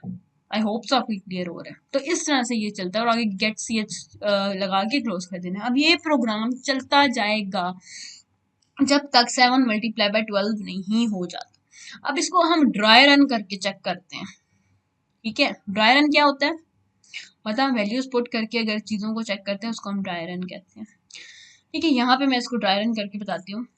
ठीक है, सबसे पहले क्या होगा, सबसे पहले वैल्यू हमने फॉर एग्जाम्पल 7 ही ली हुई है, तो j इक्वल टू 1 है, j की वैल्यू 1 है और ये हमारा पैटर्न है जिसको हमने फॉलो करना है। ठीक है, n की वैल्यू क्या है, यहाँ पे n की वैल्यू क्या है 7, तो 7 सबसे पहले आ रहा है यहाँ पे %d, तो हमने लगा ली, मतलब ये मैं यहाँ पे पहले लिख देती हूँ, ये आया %d multiply by %d equal to %d, ये आपके समझने के लिए मैं लिख रही हूँ। ठीक है, अब हर %d का अपना अपना जो है वो वैल्यू है। फर्स्ट वाले का n है, जैसे यहाँ पे दिया हुआ है, फर्स्ट वाले के लिए n यूज करने हैं, सेकंड वाले के लिए j यूज करने हैं, यानी यहाँ मल्टीप्लाई एज इट इज और यहाँ पे क्या आ जाएगा j और equal to as it is, और थर्ड वाले %d के लिए हम j multiply by n use कर रहे हैं। ठीक है, इस तरह से हमने फॉलो करना है। अब फर्स्टली j इक्वल टू 1 है और n की वैल्यू क्या है 7। ठीक है, तो यहाँ पे क्या आ जाएगा, n की वैल्यू क्या है 7, 7 multiply as it is, j की वैल्यू क्या है 1, तो यहाँ पे आ जाएगा 1 equal to as it is, और j मल्टीप्लाई 1 क्या हो जाएगा 7। अब मैं यहाँ पे लिखती हूँ। ठीक है, अब new line as it is, new line आ गई, न्यू लाइन के बाद अब j की वैल्यू, अब जब ये पूरी स्टेटमेंट एग्जीक्यूट हो गई एक बार तो ये पूरा कहाँ पे चला जाएगा, यहाँ पे जे में इंक्रीमेंट हो जाएगा 1 का। अब जे की वैल्यू क्या हो गई है 2। अब जे की वैल्यू 2 हो गई है। 2 इज लेस देन या equal to 12। Yes 2 is less than 12। 2 is less than 12। अगर 2 12 से छोटा है तो फिर से एग्जीक्यूट हो जाएगा। अब एग्जीक्यूट क्या होगा, जे की वैल्यू क्या है 2। अब एन की वैल्यू है एज इट इज जैसे पहले थी 7 मल्टीप्लाई एज इट इज आ जाएगा। जे की वैल्यू क्या हो गई 2 और इक्वल टू के बाद जब हमने 7 मल्टीप्लाई बाय 2 किया यहाँ पे जे की वैल्यू क्या थी 2। जे की वैल्यू थी 2 मल्टीप्लाई एज इट इज और यहाँ पे एन की वैल्यू क्या है 7। 7 मल्टीप्लाई बाय 2 क्या हुआ 14। ठीक है, ये जो समझाने के लिए लिखी है। ठीक है, यूं आ गया। फिर आगे चलते हैं। आगे दोबारा से वो यहाँ पे जाएगा, ये जब एग्जीक्यूट हो गई पूरा दोबारा से जाएगा यहाँ पे इंक्रीमेंट करवाएगा। अब यहाँ पे 2 की जगह 3 हो जाएगा इंक्रीमेंट करवाने का। अब 3 इज लेस देन या इक्वल टू 12। इक्वल तो नहीं है, लेस तो है। फिर प्रिंट एफ पे जाएगा दोबारा से 7 मल्टीप्लाई बाय 3 इक्वल टू 7 3 जो भी आंसर होता है 21 ये प्रिंट हो जाएगा। टिल ये चलते चलते चलते चलते चलते चलते जितने भी 7 4 जार 7 5 जार 6 जार जब 12 आएगा 12 पे क्या होगा, जब ये 12 आ जाएगा तो यहाँ पे वो इंक्रीमेंट करवाएगा दोबारा से 12 आ जाएगा। अब वो चेक करेगा 12 जो है वो लेस या ग्रेटर है, लेस या इक्वल है 12 के। तो लेस तो नहीं है लेकिन इक्वल है तो क्या होगा, दोबारा से एग्जीक्यूट हो जाएगा और यहाँ पे आ जाएगा 7 मल्टीप्लाई बाय 12 इक्वल टू 7। 12 से क्या होता है 7 2 14 होता है तो 1 7 1 7 एंड 84 होता है। ठीक है, तो 84 आ जाएगा। ठीक है, इस तरह से 84 आ जाएगा। अब दोबारा जब 84 आ गया दोबारा वो जाएगा ऊपर और यहाँ पे बन जाएगा 13। जब यहाँ 13 आ जाएगा चेक करेगा 13 लेस देन या इक्वल है 12 की, ना लेस है ना इक्वल है, तो यहाँ ही आपका प्रोग्राम टर्मिनेट हो जाएगा। टिल टू 12 आपके सारे जो भी वैल्यूज हैं वो प्रिंट हो जाएंगी। अब प्रोग्राम देख लें आप बेशक, ये देखें इंटर अ नंबर पहले ये आया और यहाँ पे उसने 7 इंटर किया, फिर 7 multiply by 1 equal to 7 7 multiply by 2 equal to 14। ये करते करते टिल टू 12 84 तक हमारा जो है ये प्रिंट हो गया। आई होप आपको समझ आ गई होगी। ये ऐसे ही लिखा हुआ है समझाने के लिए, इस पे आप कंफ्यूज नहीं होना ये क्या है, ये प्रोग्राम का पार्ट नहीं है। ठीक है, समझ आ गई है। ये वही बाकी आगे चीजें एक्सप्लेन की। The execution of a program shown where the value of n is 7 the program will print the value of n in first column. First column में सारी वैल्यू n की आएंगी, सेकंड कॉलम में सारा कुछ j का आएगा, फिर उनका प्रोडक्ट थर्ड में आएगा। तो इस तरह से सारी चीजें एक्सप्लेन की गई हैं। आई होप तो आपको ये चीज समझ आ गई होगी। ठीक है, इट इज क्लियर। और जहाँ पे आपको यहाँ पे लिखा हुआ ना 2% साइन 2d, उसमें कंफ्यूज ना हो, 2 बेशक हटा दें। ठीक है, इसमें कंफ्यूज 2 नहीं लिखना आपने। ठीक है, कोई भी वैल्यू यहाँ पे लिखिए नहीं लिखना, सिंपल लिखिए %d आपको प्रोग्राम रन होगा, बेशक आप ट्राई करें। ओके, आगे चलते हैं। नेक्स्ट प्रोग्राम हमारा है the program prints the sum of odd numbers from 1 to 100। यानी यहाँ पे अब हमें सम प्रिंट करवाना है। सम प्रिंट करना है सारे ओड नंबर्स का जो 1 to 100 के इन बिटवीन आते हैं। अब 1 तो ओड है, 100 ओड नंबर नहीं है, तो हमारे जो नंबर्स होंगे वो टिल टू दी 99 होंगे। ठीक है, क्योंकि ओड नंबर्स जो होंगे वो 99 तक होते हैं ना, 100 तो खुद एक इवन नंबर है। ठीक है, आगे आ जाते हैं। When this program is executed, the variable sum is initialized to 0 and the loop variable j to 1। अब क्या होगा जब ये प्रोग्राम एग्जीक्यूट होगा, फॉर एग्जाम्पल प्रोग्राम एग्जीक्यूट हुआ तो जो भी सम आएगा, सम इनिशियलाइज टू 0। सम को हमेशा जब भी सम का वेरिएबल आप लोगे, सम का वेरिएबल जब भी लेते हैं उसको हमेशा 0 के इक्वल कर देते हैं। यानी कि सम 0 है, उसमें कुछ नहीं पड़ा, उसके बाद उसमें एडिशन करवाई जाती है। And loop variable j is 1, और j को हमेशा मान रखिए क्योंकि वो लूप वेरिएबल है। लूप वेरिएबल फॉर लूप का वेरिएबल है। ठीक है, आगे चलते हैं। अब अगेन इसमें भी कितने वेरिएबल होंगे, एक सम अपना वेरिएबल एक सम का होगा और दूसरा वेरिएबल किसका होगा, लूप का। ठीक है, okay. The first value of j which is 1 is added to the sum. यानी फर्स्ट वैल्यू जो भी j की होगी वो ऐड करवाई जाएगी सम के अंदर। Then j is incremented by 2 and the number is 3 is added. मैंने समझा रहा है उसको, मैं आपको समझाती हूँ उसमें क्या बता रहा है। सबसे पहले एज इट इज ये वाली चीजें, ठीक है, हैशटैग इंक्लूड करायू और void main as it is सब कुछ आ जाएगा। फिर जब हमारी बॉडी आएगी तो बॉडी में हमने सबसे पहले क्या लिखना है, इंटीजर ले रहे हैं, हमेशा इंटीजर ही लेते हैं क्योंकि हम 1 2। अब हमने करना क्या है, हमने करना है 1 to 100। 1 to 100 मीन्स 1 to 99 जितने भी और नंबर्स हैं सारे हमने प्रिंट करवाने। 100 तो प्रिंट नहीं होगा ना, वो तो इवन नंबर है, 0 0 वाले इवन नंबर होते हैं जिनके एंड पे 0 आता है। तो उससे पहले पहले 99 आता है जो कि ओड नंबर है। जो 2 के टेबल में नहीं जाता, तो इसलिए हमने 1 to 99 लेना है। ठीक है, आगे आ जाता है हमारा, सबसे पहले हमने जे लिया। जे किसका है? लूप वेरिएबल है। सम क्या है? सम नॉर्मल सम का एक वेरिएबल है, क्योंकि हमने सम निकालना है। ठीक है, अब सम को इक्वल टू 0 कर दिया। ठीक है, आगे फोर लूप। अब फोर लूप लगाया, जे हमेशा 1 से स्टार्ट होगा, 1, और आगे semi colon, and j is less then 100, यानी जे की वैल्यू जो है वो जब तक लेस देन 100 है तब तक सम करवाते रहो। ठीक है, तब तक सम करवाते रहो जब तक जे की वैल्यू जो है वो 100 है। या फिर इसको दूसरा वे इसका क्या लिखने का, क्या आप लिख दो J is less than and equal to 99, दोनों ठीक है। ठीक है, यानी जे की वैल्यू या तो लेस देन और इक्वल टू 99 हो तब तक ये प्रिंट होता रहे, या फिर जे की वैल्यू 100 से लेस हो तब तक ये प्रिंट होता है। सेम बात है ना दोनों की। ठीक है, आगे चलते हैं। j equal to J plus 2, आगे उसने दे दी इंक्रीमेंट फॉर्म। ठीक है, यहाँ पर सिंपल j प्लस 2 भी लिख सकते हैं, लेकिन तरीका ये होता है कि j के अंदर क्योंकि हमने स्टोर करवाना है, तो इसलिए हम j equal to j plus 2 लिखेंगे। अब 2 क्यों ऐड कर रहे हैं, 1 क्यों नहीं कर रहे? क्योंकि अगर फॉर एग्जाम्पल j 1 है, ठीक है, 1 के अंदर अगर हम 1 ऐड करेंगे तो वो तो 2 हो जाएगा, जो कि हमने नहीं लेना है। इसलिए 2 तो हमने नहीं ना लेना। ठीक है, 2 हमने नहीं लेना। 2 क्यों नहीं लेना? क्योंकि उसने बोला हमें ओड नंबर्स के सम लेने हैं। यहाँ पे क्या बोला उसने? ओड नंबर जो 2 की टेबल पे नहीं जाते। 2 तो खुद इट सेल्फ 2 है, जो कि 2 की टेबल में आता है, तो इसलिए हम 1 ऐड नहीं करेंगे बल्कि 2 ऐड करेंगे। अगर हम 2 ऐड करेंगे तो ये हो जाएगा 3, तो अगर 3 में अगेन हम 2 ऐड करेंगे तो हो जाएगा 5, यानी कि हर ओड नंबर आना चाहिए। तो उसके लिए हम हमेशा 2 ऐड करते होते हैं। 1 में 2 ऐड करोगे तो ओड नंबर आएगा, जो कि 3 हो जाएगा। फिर इस तरह 3 में 2 ऐड करोगे तो 5 आ जाएगा। इस तरह के आपने यहाँ पे इंक्रीमेंट्स को देख के डालना होता है। उसके बाद आपकी जो लूप चलेगा वो क्या लेके चलेगा, यानी sum is equal to sum plus J. अब इसका क्या मतलब है? इसका मतलब है सम के अंदर वैल्यू स्टोर करवा दो, जो भी सम की वैल्यू होगी, यानी यहाँ पे जो भी सम की वैल्यू होगी उसमें ऐड करवानी है जे की वैल्यू। अब सम की वैल्यू क्या है? 0, जे की वैल्यू क्या है? 1। अब सम के अंदर जब 1 स्टोर हुआ, यानी 0 प्लस 1 किया तो 1 आया ना, तो सम की वैल्यू हो गई 1। ठीक है, अब अगेन वो ऊपर जाएगा। अब जे के अंदर वो जब ये चीज चल जाएगी, तो अब आपको देखना ये है कि ये जो चीज है ना, 4 के अंदर सिर्फ ये कमांड आ रही है, ये प्रिंट एफ 4 से बाहर है, याद रखना है। ठीक है, प्रिंट एफ 4 से बाहर, यानी कि ये नहीं है कि सम आता गया, सम इक्वल टू 1 आया तो बस पहले प्रिंट होगा, सम इक्वल टू 1 आएगा, नहीं। हमने टोटल वैल्यू देनी है। पहले मैं आपको दिखा देती हूँ, देखिए टोटल वैल्यू बतानी है सम इक्वल टू क्या आता है।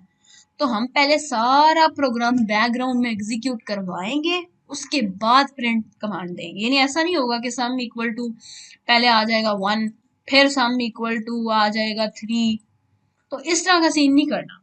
हमने 1 टाइम वैल्यू देनी है। ठीक है, उसके लिए हमने क्या किया, 4 की बॉडी में सिर्फ sum equal to sum plus J, जो कि एक फॉर्मूला हमने बनाया है, वही आएगा। Print F command for loop से बाहर आएगी, कि फोर लूप के बिल्कुल नीचे, मतलब कि बाहर आएगी। फोर लूप के अंदर डालने के लिए थोड़ा सा हम यहाँ पे टैब देके आगे लिखते होते हैं। ठीक है, ये चीज याद रखनी है। ओके, ओके आगे चलते हैं। 99 था। ठीक है, आगे क्या है? आगे मैंने आपको बताया फॉर्मूला हमने बना लिया। अब क्या होगा, सम की वैल्यू यहाँ पे मैं लिख देती हूँ। सम की वैल्यू यहाँ पे क्या हो गई थी? 1 हो गई थी। अब अगेन जब ये प्रोग्राम चलेगा तो यहाँ पे जाएगा, वो करवा देगा जे की वैल्यू में 2 ऐड। जे की वैल्यू क्या थी? 1, 1 में 2 ऐड हुआ, क्या हो गया? अब जे की वैल्यू हो गई है 3। और वो चेक करेगा 3 लेस देन 100 है। हाँ बिल्कुल, जे जो है यानी 3 लेस देन 100 है, तो फिर से प्रोग्राम एग्जीक्यूट होगा। अब सम की वैल्यू क्या थी? 1, तो अब सम की वैल्यू क्या हो जाएगी, यानी सम इक्वल टू ये चलते हैं 1 प्लस जे की वैल्यू क्या है? 3, 1 प्लस 3 हो जाएगी। 3 प्लस 1 कितना हो गया? 4, सम 4। अब ये ना कहने के सम जो है मैम वो तो इवन हो गया, ऐसा नहीं है। सम इवन ओड दोनों हो सकता है, लेकिन जे की वैल्यू हमेशा ओड होनी चाहिए। इवन आप आंसर भी देखें तो ये इवन नंबर में आया है। इसका मतलब हरगिज ये नहीं होता कि हम ओड नंबर्स को ऐड करेंगे तो आंसर जो है वो आंसर जो है वो हमेशा इवन कैसे आ सकता है, वो तो ओड आएगा, नहीं ऐसा नहीं है। फॉर एग्जाम्पल मैं आपको बोलूं 5 प्लस 5, अब जबकि 5 दोनों 5 क्या है? 5 ओड नंबर है, अब दोनों ओड नंबर को ऐड करो तो क्या आता है 10 आता है, जो कि इवन नंबर है। तो इस चीज में कंफ्यूज नहीं होना कि आंसर जो है इवन ओड दोनों में कुछ भी आ सकता है, लेकिन आपके मेन चीज हमने क्या है कि लेने हमने ओड नंबर्स है, ठीक है। आंसर बेशक इवन आए, ये 10 इवन नंबर है ना, 2 की टेबल में आता है, लेकिन हमने क्या करवाना है, हमने सम तो ओड नंबर्स का करवाना है।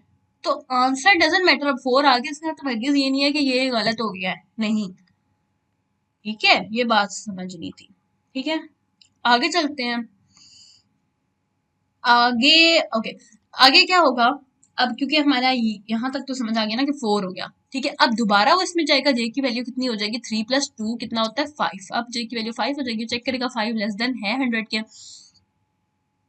यस 5 जो है वो लेस देन 100 के है, तो फिर से sum equal to sum plus, अब सम क्या था 4 था, तो 4 में कितना ऐड हो जाएगा 5, 5 + 4 कितना हो गया, सम की वैल्यू अब क्या हो जाएगी, 5 + 4 10 होता है, 10 नहीं सॉरी 9, 9 सॉरी 9 9 आ जाएगा, 5 + 4 9, ठीक है। फिर अगेन जब ये एग्जीक्यूट हुआ फिर ऊपर जाएगा, यानी टिल जब तक 99 नहीं आता 99 तक ये ऐड होते जाएंगे, जैसे ही 99 यहाँ पे होता जाएगा, जैसे फॉर एग्जाम्पल यहाँ पे 99 हो जाता है, ठीक है। तो क्या होगा जब ये 99 हो जाएगा, तो वो एग्जीक्यूट करेगा, 100 पे एग्जीक्यूट नहीं करेगा, 99 पे एग्जीक्यूट होता जाएगा, वो प्रिंट एफ कमांड पे आ जाएगा, और सम की जो भी वैल्यू आएगी, सम की वैल्यू आएगी 2500 जो इधर दी हुई है, सम इज इक्वल टू 2500, ठीक है। तो ये एग्जीक्यूट हो गया, आ जाएगा आंसर, सिंपल इजी था ना।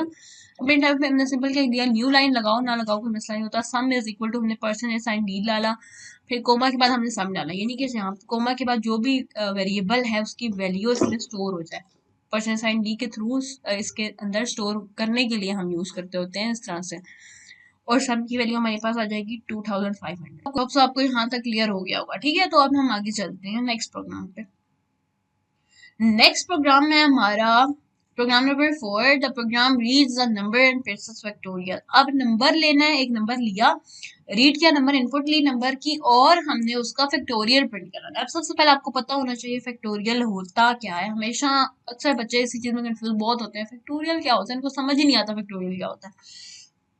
तो factorial is nothing, it is just कि आप पिछले नंबर को अगले नंबर तक ऐड कर रहे हो। अब इसका क्या मतलब है, ऐड नहीं सॉरी मल्टीप्लाई कर रहे हो, उसका क्या मतलब है आप समझते हैं। फॉर एग्जाम्पल यूजर ने नंबर लिया है 4, यूजर जो भी था उसने एंटर किया नंबर 4, अब 4 का फैक्टोरियल क्या होगा, 4 का फैक्टोरियल का मतलब है कि टिल 4 आपने 1 to 4 सारे नंबर्स इसके दरमियान जितनी भी आती हैं उनको मल्टीप्लाई करना है। कैसे, मतलब कि 1 से स्टार्ट होगा, 1 multiply by 2, 2 multiply by 3, 3 multiply by 4, तो जो भी इसकी वैल्यू आएगी ना, अब क्या आएगी, 2 1 are 2, 2 3 are 6, 6 4 are 24, 24 is the factorial of 4, तो ये 4 का फैक्टोरियल है।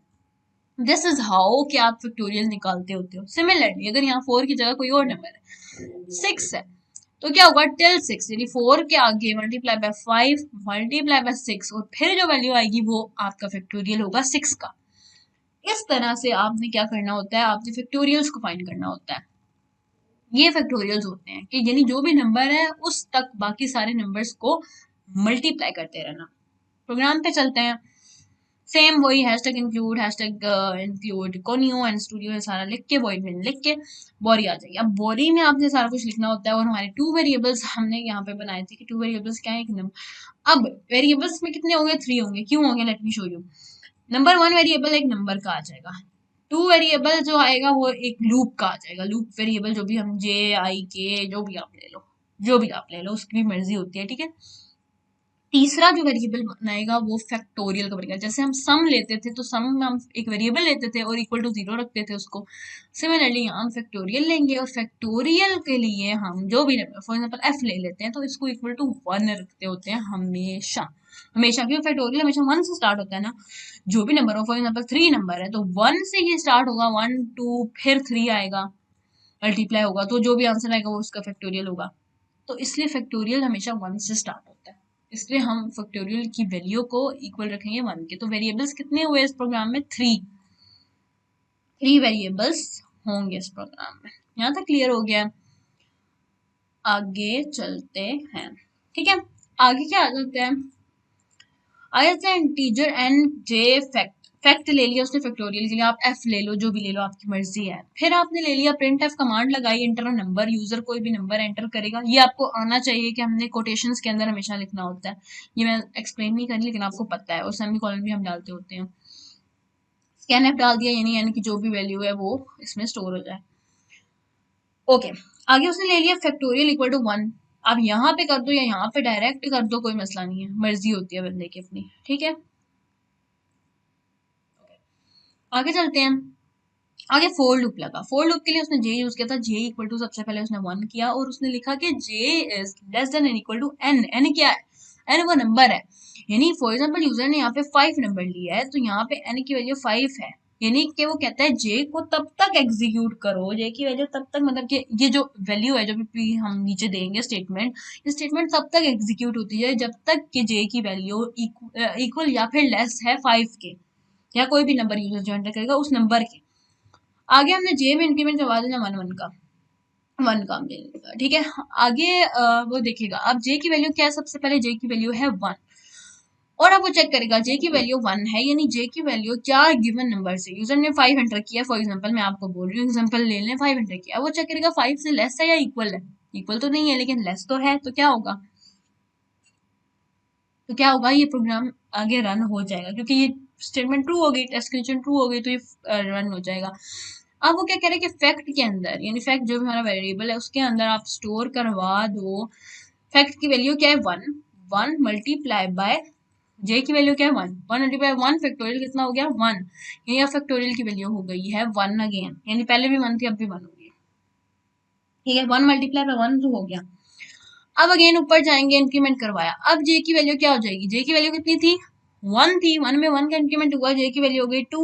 अब वो चेक करेगा क्या 2 5 से लेस या इक्वल है, यानी गिवन नंबर से, गिवन नंबर क्या था, हमने 5 लिया हुआ है ना, तो इसलिए 2 से लेस, 2 जो है वो 5 से लेस या इक्वल है, तो चेक करेगा इक्वल तो नहीं है लेकिन लेस तो है, तो अगेन ये रन होगा, यानी अब फैक्टोरियल की वैल्यू क्या थी 1, तो 1 में मल्टीप्लाई करवा देगा जे की वैल्यू यानी 2 को। अब फैक्टोरियल की वैल्यू क्या हो गई है, फैक्टोरियल की वैल्यू हो गई है 2।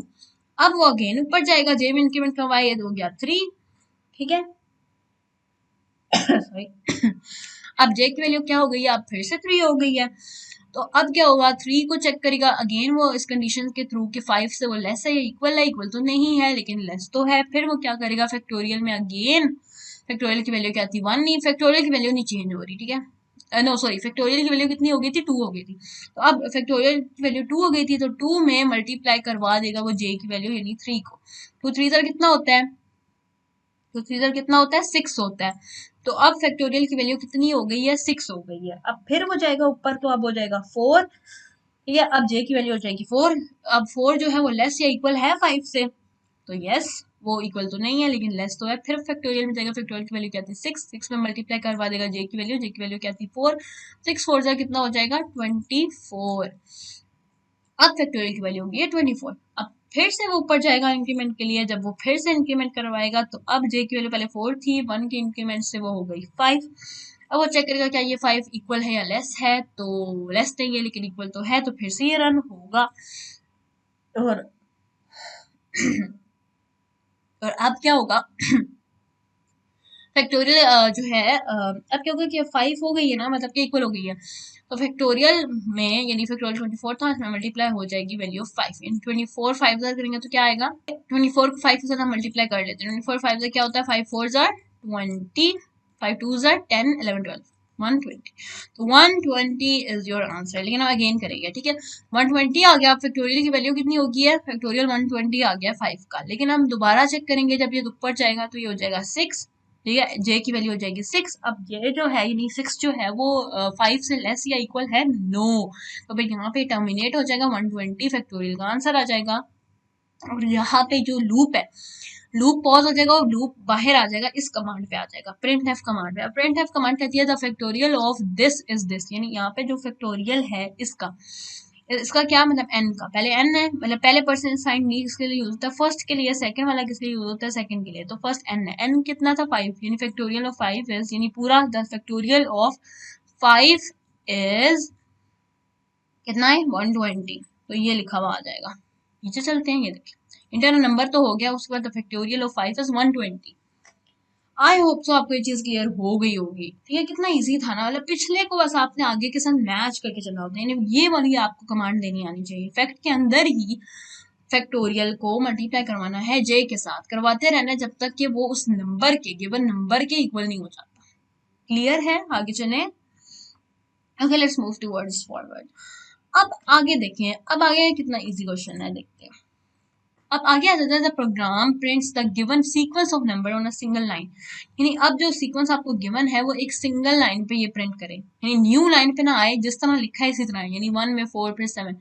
अब जब भी इस तरह का क्वेश्चन आता है कि आपने यही सीक्वेंस लिखनी है, तो आपको पता होना चाहिए उस सीक्वेंस में कितने कितने का गैप आ रहा है। यानी 1 में कितना ऐड करो, 4 आता है, पहले हम यूं चेक करते हैं, 1 2 3 4, यानी 2 का ऐड करो तो 4 आता है, यानी 1 प्लस 3 ऐड करो, यानी 3 का गैप आ रहा है, 3 ऐड करो तो 4 आता है, 4 में 3 ऐड करो तो 7 आता है, 7 में 3 ऐड करो 10 आता है, यानी 3 का गैप आ रहा है, यानी इसमें कितना गैप है, 3 का गैप है। ठीक है, तो अब हम इसको समझते हैं इसमें करना क्या है। तो अगेन इसमें क्योंकि लूप सीक्वेंस है ना, तो सीक्वेंस के लिए भी हम लूप लगाएंगे, तो लूप का सिर्फ एक वेरिएबल इसमें यूज होने वाला है और नहीं। ठीक है, hashtag include studio dot H conio dot H void main आ गया, बॉडी आ गया। इंट एन ले लिया, एन भी हमने किसके लिए लिया, लूप के लिए लिया। प्रिंट एफ हमने लगा दी न्यू लाइन, यानी हमने सिर्फ फर्स्ट के लिए लगाया कि फर्स्ट जो न्यू लाइन पे स्टार्ट हो। ये ना भी लगाएं तो कोई मसला नहीं है, इस पे मार्क्स नहीं कटते होते, क्योंकि ये वैसे आपका पैटर्न अच्छा शो हो इसलिए हम लोग लगाते होते हैं, लेकिन इसकी जरूरत नहीं है। ठीक है, इसमें बस क्या होगा कि आपका जब एग्जीक्यूशन होगी ना, फॉर एग्जांपल एग्जीक्यूशन बॉक्स है, तो ये आपकी फर्स्ट लाइन है, आपकी सेकंड लाइन है, आपकी थर्ड लाइन है, तो ये फर्स्ट वाली लाइन को छोड़ के दूसरी लाइन पे आपकी एग्जीक्यूशन करवाएगा।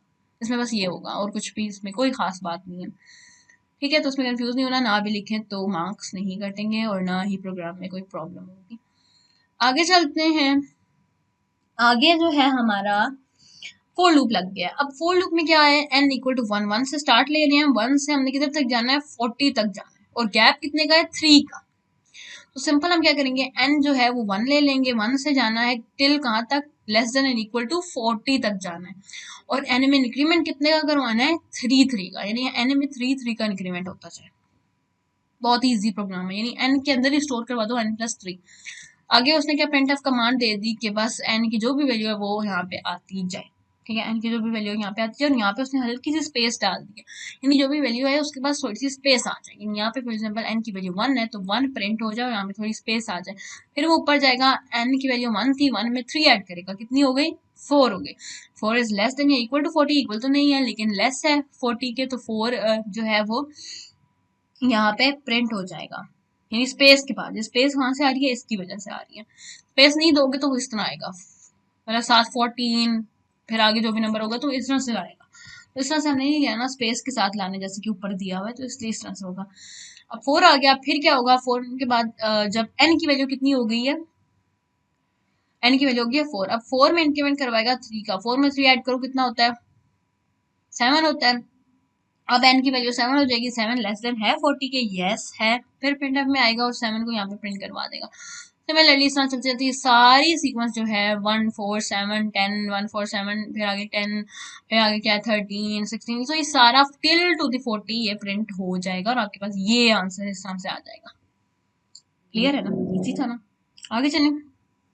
ओके, आगे चलते हैं, आई होप आपको क्लियर हो गया, अगर कोई भी प्रॉब्लम होती है तो कमेंट में जरूर पूछें।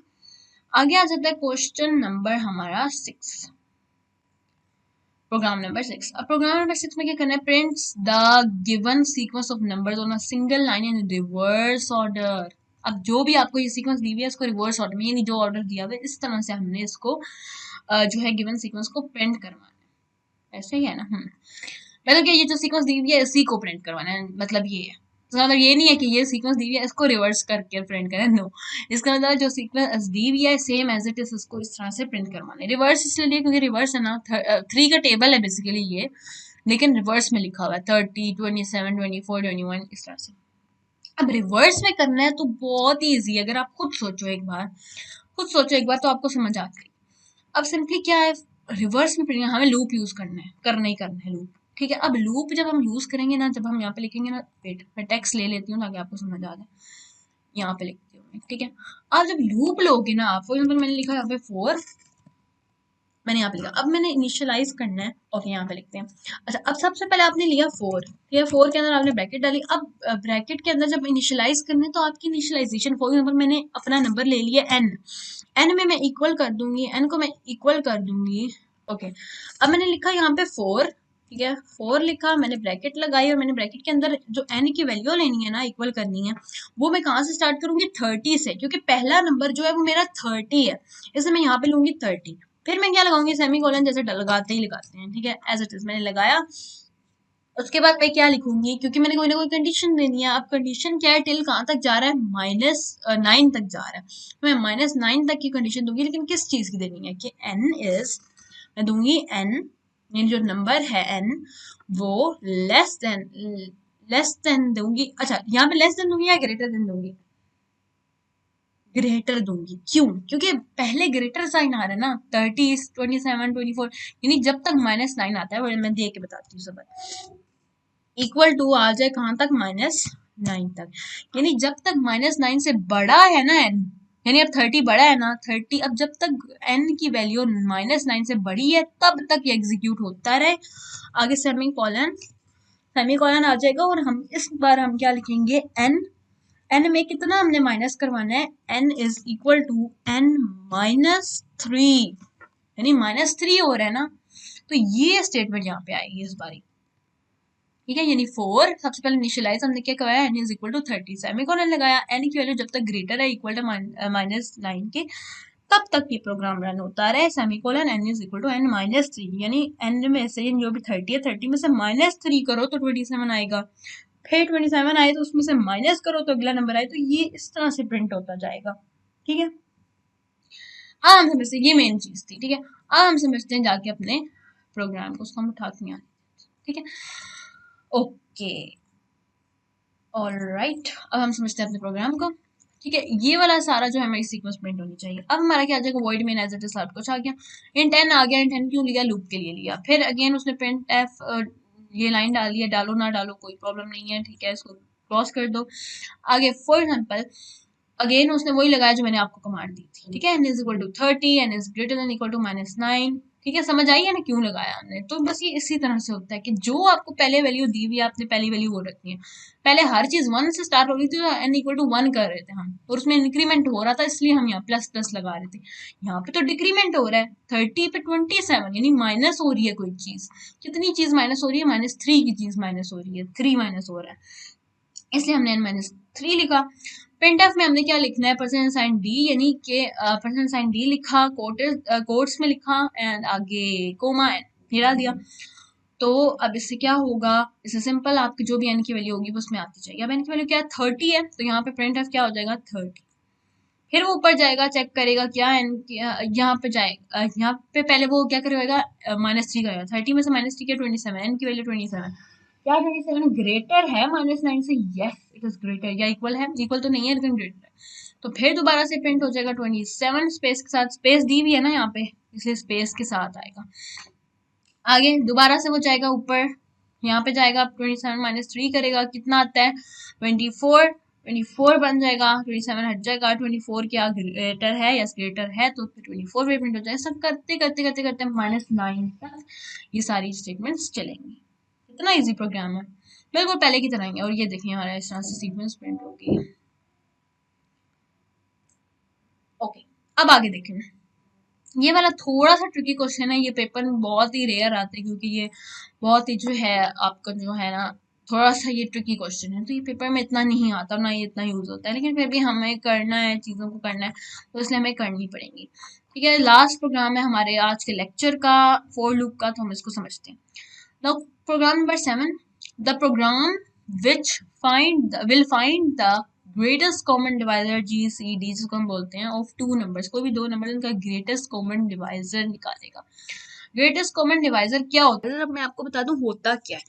ग्रेटेस्ट कॉमन डिवाइजर वो चीज है कि फॉर एग्जांपल कोई भी आपके पास टू नंबर्स हैं, ठीक है, फॉर एग्जांपल एक नंबर आपके पास, फॉर एग्जांपल एक 6 है, ठीक है, ओके, एक 6 है और दूसरा आपके पास नंबर है 12।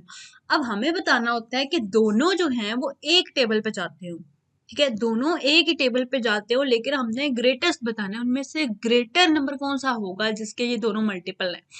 मतलब कि ये अब दोनों टेबल अगर आप वैसे अंदाजा तो 2 पे भी जाते हैं, 3 पे भी जाते हैं, यानी इनके फैक्टर्स के 2 भी हैं, 3 भी हैं, 2 पे भी जाते हैं, 3 पे भी जाते हैं, लेकिन ग्रेटर 2 है या 3 है? 3 ग्रेटर है ना। और 3 के बाद ये किस पे जाते हैं? ये 6 पे भी जाते हैं, तो 6 ग्रेटर हुआ।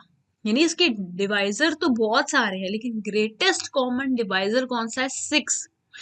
ग्रेटेस्ट भी है, ग्रेटर, और कॉमन कैसे है? कॉमन मतलब कि दोनों में जाता है, 6 1 6 होता है और 6 2 12 होता है। यानी एक 6 के टेबल में ये 6 भी आता है और 12 भी आता है, दोनों आते हैं। तो ग्रेटेस्ट कॉमन डिवाइजर कौन हुआ? 6 हुआ इन दोनों के लिए। अब ये इसका प्रोग्राम हमने बनाना है कि हमें कोई भी दो नंबर मिलेंगे, मतलब यूजर एंटर करे दो नंबर, उनमें से उनका ग्रेटेस्ट कॉमन डिवाइजर निकाल के वो बता दे। आई होप आपको क्लियर हो गया होगा मेन पॉइंट क्या है। हमें ग्रेटेस्ट कॉमन डिवाइजर होता क्या है आपको पहले ये बताना चाहिए। ग्रेटेस्ट कॉमन डिवाइजर मीन्स कि कोई से भी दो नंबर्स हैं, ठीक है, उनका मल्टीपल सेम हो लेकिन ग्रेटर हो। यानी इसके मल्टीपल सेम कौन कौन से हैं? 2 है, 3 है एंड 6 है, 1 भी है। तो 6 बेसिकली जो है वो क्या हो जाएगा? ग्रेटर कॉमन डिवाइजर, यानी इसमें से हमें ग्रेटर बताना है। अगर स्मॉलेस्ट आ जाए तो आप इसमें से स्मॉल यानी कि 2 बता दोगे। ठीक है, आगे चलते हैं।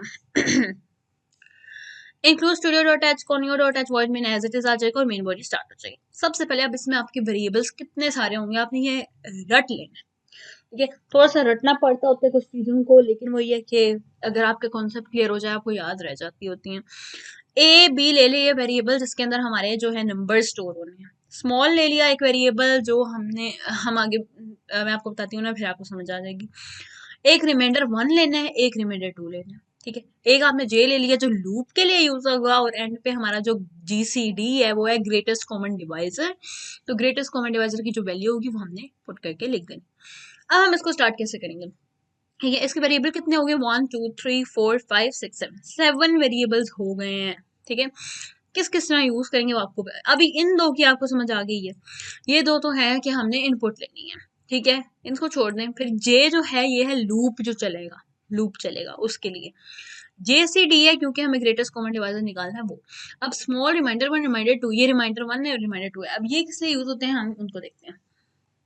सबसे पहले उसने कमांड लगा दी प्रिंट एफ इंटर 2 नंबर्स।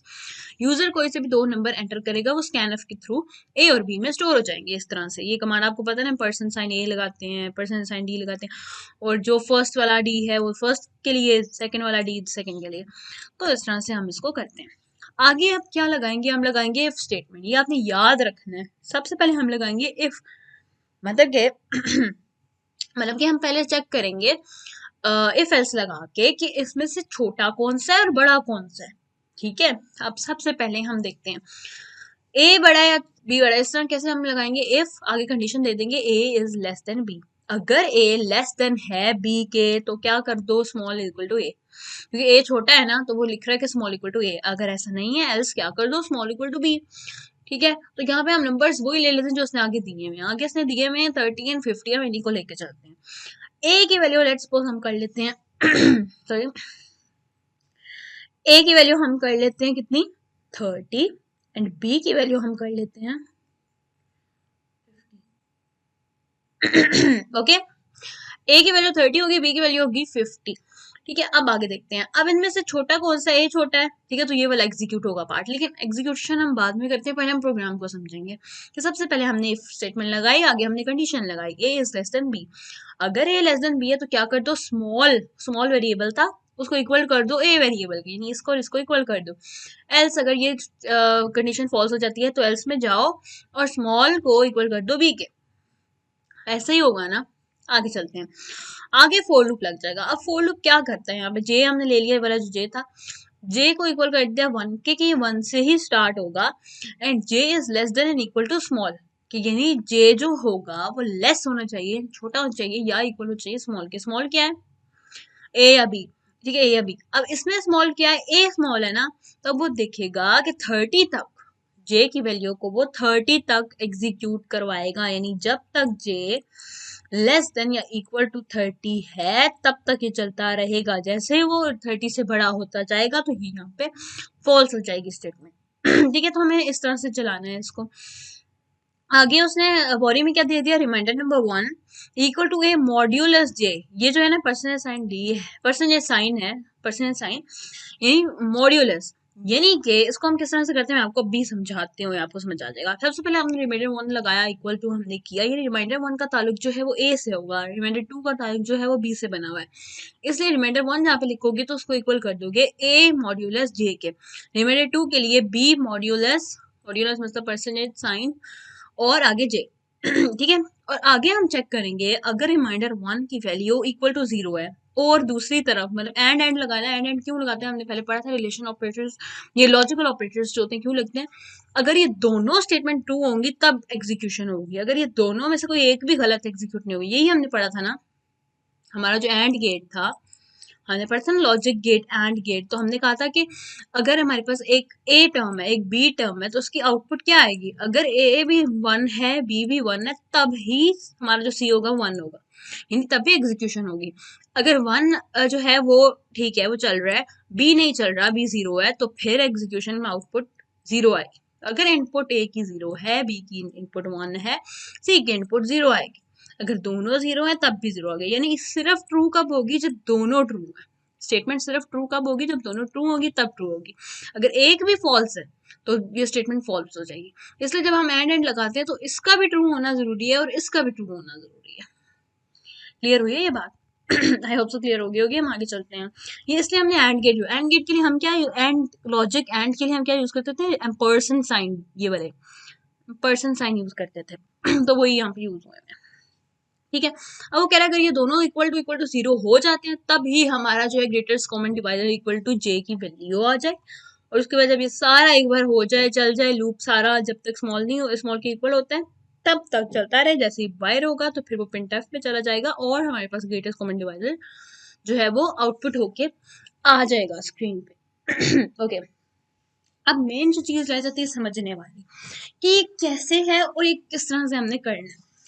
अब क्या होगा, सबसे पहले मैं आपको बताऊं कि यहाँ पे आप सबसे पहले देखें हमारे पास 30 और 50 है, ठीक है। स्मॉल कौन सा है, 30 स्मॉल है, यानी कि 30 क्या है, तो ए स्मॉल है, तो हमारे पास येस वाला पार्ट जो है वो निगलेक्ट हो जाएगा और ये पार्ट एग्जीक्यूट हो जाएगा, यानी स्मॉल की वैल्यू अब क्या हो गई, ए वाली वैल्यू, ए की वैल्यू क्या है 30 है, तो 30 इक्वल टू क्या हो गया, स्मॉल बी हो गया, यानी स्मॉल की वैल्यू ए की वैल्यू दोनों की 30 है ठीक है, यहाँ तक हो गया क्लियर। अब आगे देखिए, आगे फोर लूप में चलते हैं, जे की वैल्यू उसने ले ली 1, ठीक है। अब वो कहता है कि जब जे की वैल्यू जब तक छोटी है स्मॉल से, जे की वैल्यू 30 से जब तक छोटी है और जब तक इक्वल चलती रहती है तब तक ये चीज एग्जीक्यूट होती है। अब एग्जीक्यूशन किस चीज की होगा, अब जे की वैल्यू क्या है, यहाँ पे मैं जे की भी वैल्यू डाल देती हूँ, ये की वैल्यू है 1, फिलहाल 1 है, ठीक है। अब 1 जो है वो लेस देन या इक्वल है 30 के, इक्वल तो नहीं है यहाँ पे, ये वाला हो रहा है, ठीक है, तो इक्वल तो नहीं है 30 के लेकिन लेस तो है, तो क्या होगा, ये चीज चल जाएगी। अब इस चीज को चलाने का क्या तरीका है कि सब नंबर 1 हम देखते हैं, रिमाइंडर 1, अब रिमाइंडर 1 इक्वल तो वो कहता है ए, यहाँ पे 1 मिनट में आपको लिख के बता,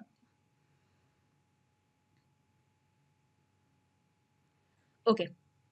अब क्या है कि रिमाइंडर 1 है हमारा, रिमाइंडर 1 है हमारा, रिमाइंडर 1 इक्वल टू है हमारा ए मॉड्यूलस जे, आगे आ जाता है सेमीकोलन, सेमीकोलन स्पेस थोड़ी सी देखिए, फिर आगे उसने लिखा हुआ है RM2, REM2 मतलब रिमाइंडर 2 जो है वो इक्वल है हमारा किसके, बी मॉड्यूलस जे के, ठीक है, ये आ गया।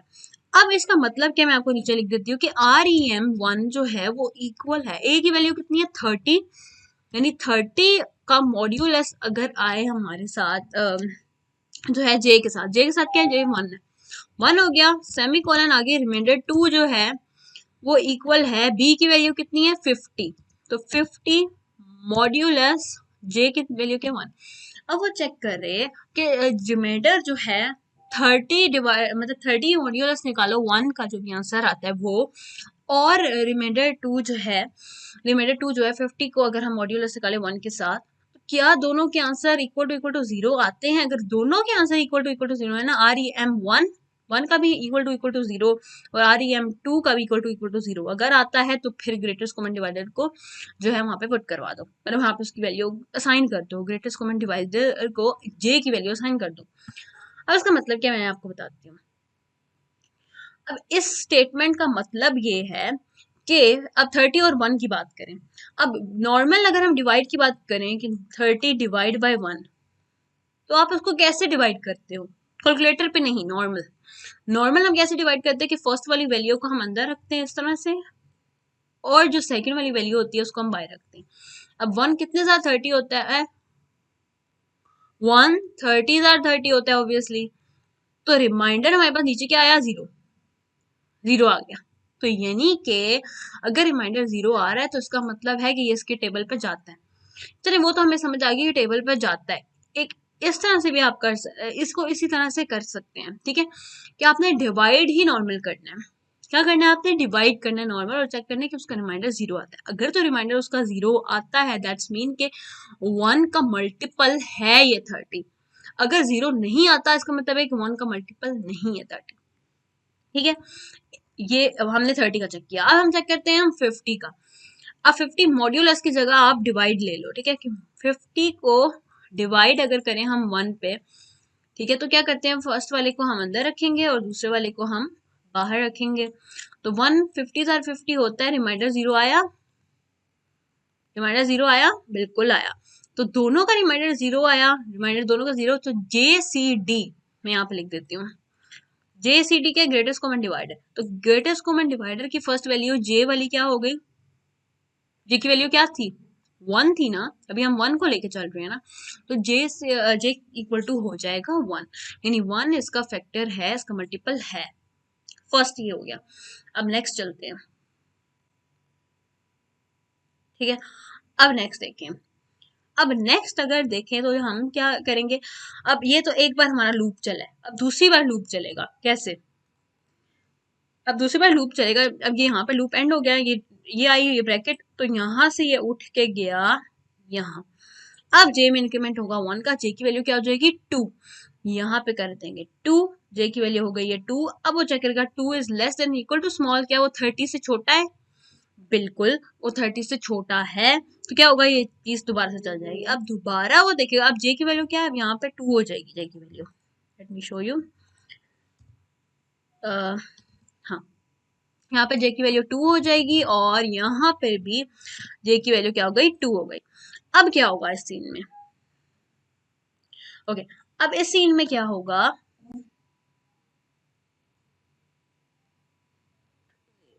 ओके हाँ, अब इस सीन में क्या होगा कि अब इसकी 2 हो गई है वैल्यू, अब वो 2 के साथ चेक करेगा, यानी 30 को अंदर रखेंगे और 2 को बाहर रखेंगे।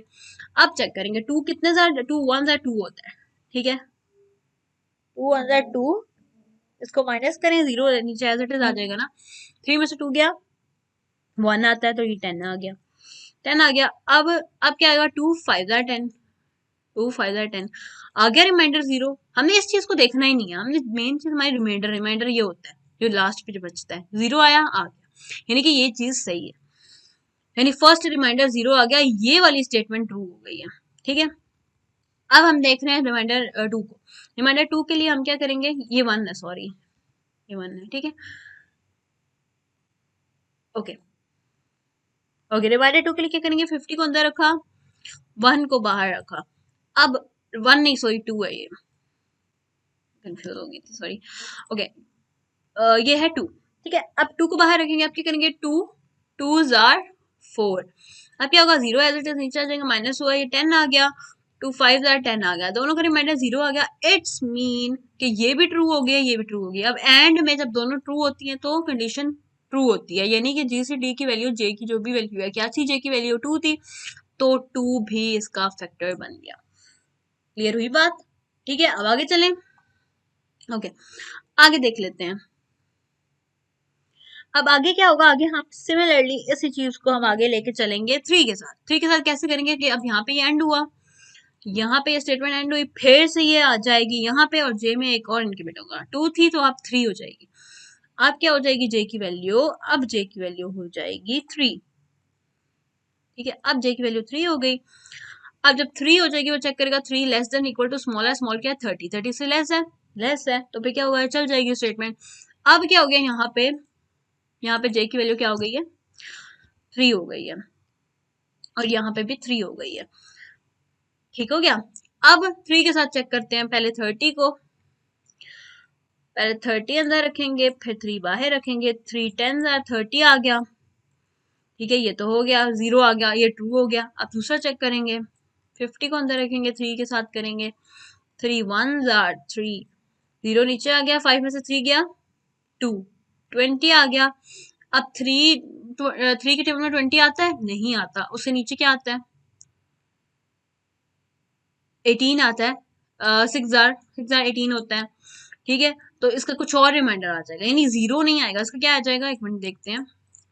10 में से 18 गया, कितना रह गया, 10 में से 8 गया, कितना रह गया 2 रह गया, 2 बचता है ना, रिमाइंडर 0 तो नहीं आया, तो यानी कि ये तो स्टेटमेंट ट्रू है, ये फॉल्स है। तो जब एक भी फॉल्स होती है तो क्या होता है एंड में, जब एक भी फॉल्स होती है तो सारी फॉल्स हो जाती हैं, ठीक है। तो यानी कि ये स्टेटमेंट फिर नहीं चलेगी, फिर अब जे से डी की वैल्यू जो है वो जे के इक्वल नहीं हुई, यानी आप 3 नहीं लिखोगे।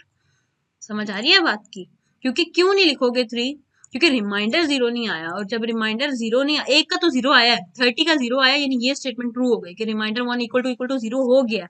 रिमाइंडर 2 इक्वल टू 0 तो नहीं हुआ, वो तो 2 है, यानी वो तो इक्वल टू 2 होना चाहिए।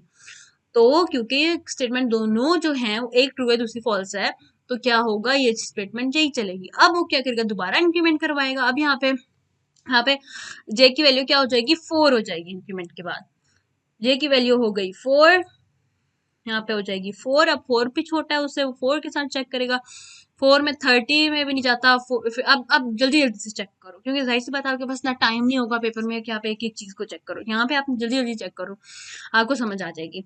अब 4 मुझे बताएं कि 4 जो है वो 4 के टेबल में 30 आता है, नहीं आता, 4 के टेबल में 50 आता है, नहीं आता, तो दोनों ट्रू हैं, यानी कि 4 भी नहीं हो सकता। आगे चलते हैं। अब एक और इंक्रीमेंट हुआ, तो अब क्या हो गया 5 हो गया।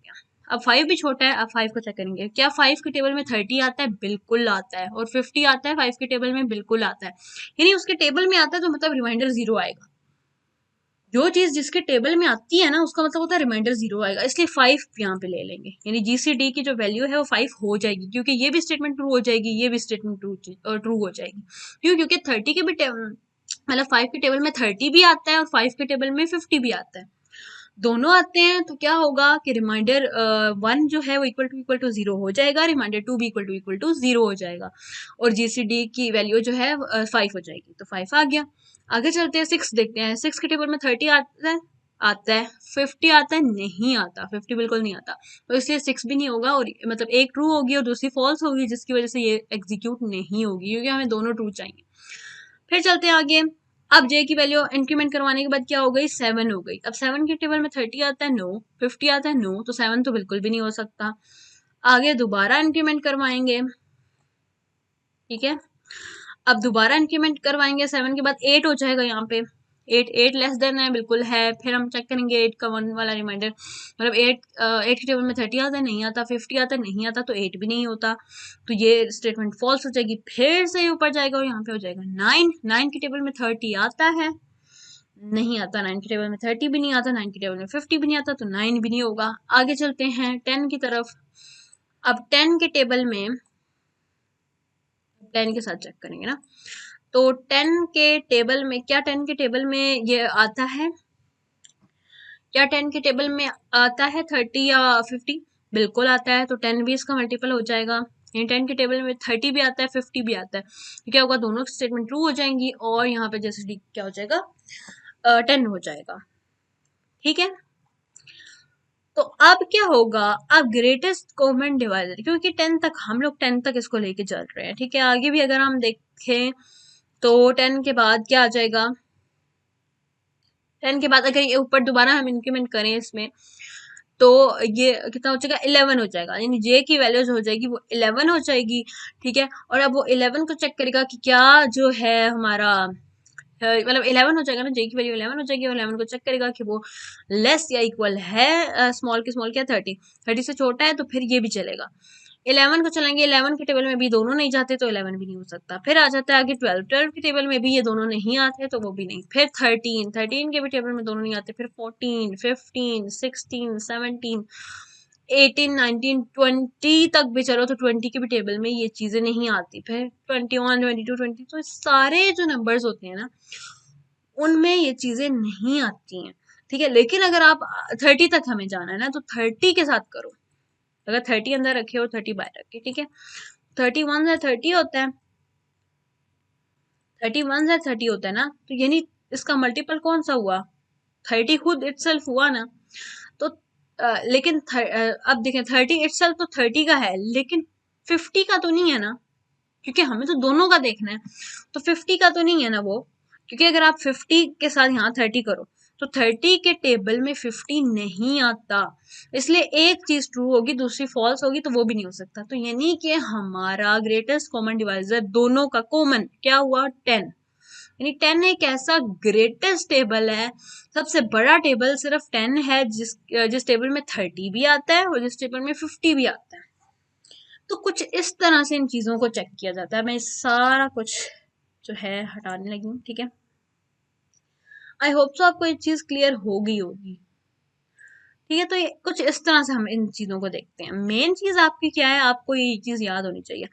अब सारा कुछ जब 30 तक वो सारा कुछ चेक करेगा होता जाएगा, जैसे ही सारी चीजें और नहीं चलेंगी तो क्या हो जाएगा, वो प्रिंट एफ करवा देगा जीसीडी यानी ग्रेटेस्ट कॉमन डिवाइजर को। अब जब वो ग्रेटेस्ट कॉमन डिवाइजर को प्रिंट करवाएगा तो वो हमारे पास क्या रह गया, 10 आ गया था, तो वो 10 को प्रिंट करवा नीचे जाएंगे। एंटर टू नंबर उसने 30 और 50 ही लिए, मैंने 30 और 50 इसलिए लिए थे क्योंकि ताकि आपको एक पूरा क्वेश्चन समझ आ जाए। तो जीसीडी हमारे पास क्या आ गया, 10 आ गया। आप किसी भी दो और नंबर से इस क्वेश्चन को ट्राई करने की कोशिश कीजिएगा, आपको और भी ज्यादा अच्छे से क्लियर हो जाएगा, ठीक है। मतलब सिंपल इसमें क्या था, आपको वेरिएबल 7 लेने हैं, ठीक है। क्यों लेने हैं ये मैंने आपको बता दिया। पहले आपने स्मॉल लेना है, स्मॉल इनमें से कौन सा है, फिर यहाँ पे आपने वैल्यू जो कंडीशन लगानी है वो स्मॉल के लेस एंड इक्वल लगानी है। फिर रिमाइंडर 1 जो है वो मॉड्यूलस के साथ आपने किया, दोनों का मॉड्यूलस, मॉड्यूलस मैंने आपको बता दिया किस तरह से निकलता है, सिंपल डिवाइड करना। मॉड्यूलस मीन के सिंपल आप डिवाइड कर रहे हो दोनों को। ये फर्स्ट मॉड्यूलस में क्या होता है कि मॉड्यूलस में यहाँ पर 30 मॉड्यूलस 1, तो इस केस में क्या हुआ कि वही है कि डिवाइड जैसे करते हैं, 30 को अंदर रखोगे, फर्स्ट वाले को अंदर रखोगे और दूसरे वाले को बाहर रखोगी, तो उसका माइनस 0 आना चाहिए। अगर 0 नहीं आता तो फिर कंडीशन फॉल्स हो जाएगी, अगर 0 आता है तो फॉल्स नहीं होगी। और दोनों कंडीशन का ट्रू होना जरूरी है, ट्रू होती जाएंगी तो यहाँ पे आपका एग्जीक्यूट हो जाएगा। Is it clear? I hope so आपको ये आज की जो हमारा लेक्चर है क्लियर हो गया होगा, ठीक है। सारा आपसे मैं नेक्स्ट वीडियो में मिलूंगी जिसमें हम डिस्कस करेंगे while loop, do while loop, तो उनको भी हम पढ़ेंगे, ठीक है। तो तब तक अपना बहुत सारा ख्याल रखिएगा और हमारे चैनल के साथ जुड़े रहें। Do subscribe to our channel and stay update. आप लोगों को साथ साथ वीडियोस मिलती रहेंगी। कुछ दिनों पीछे वीडियोस नहीं आ रही थी लेकिन इंशाल्लाह आप साथ साथ आपको मिलती रहेंगी। Best of luck for your exams and Allah Hafiz.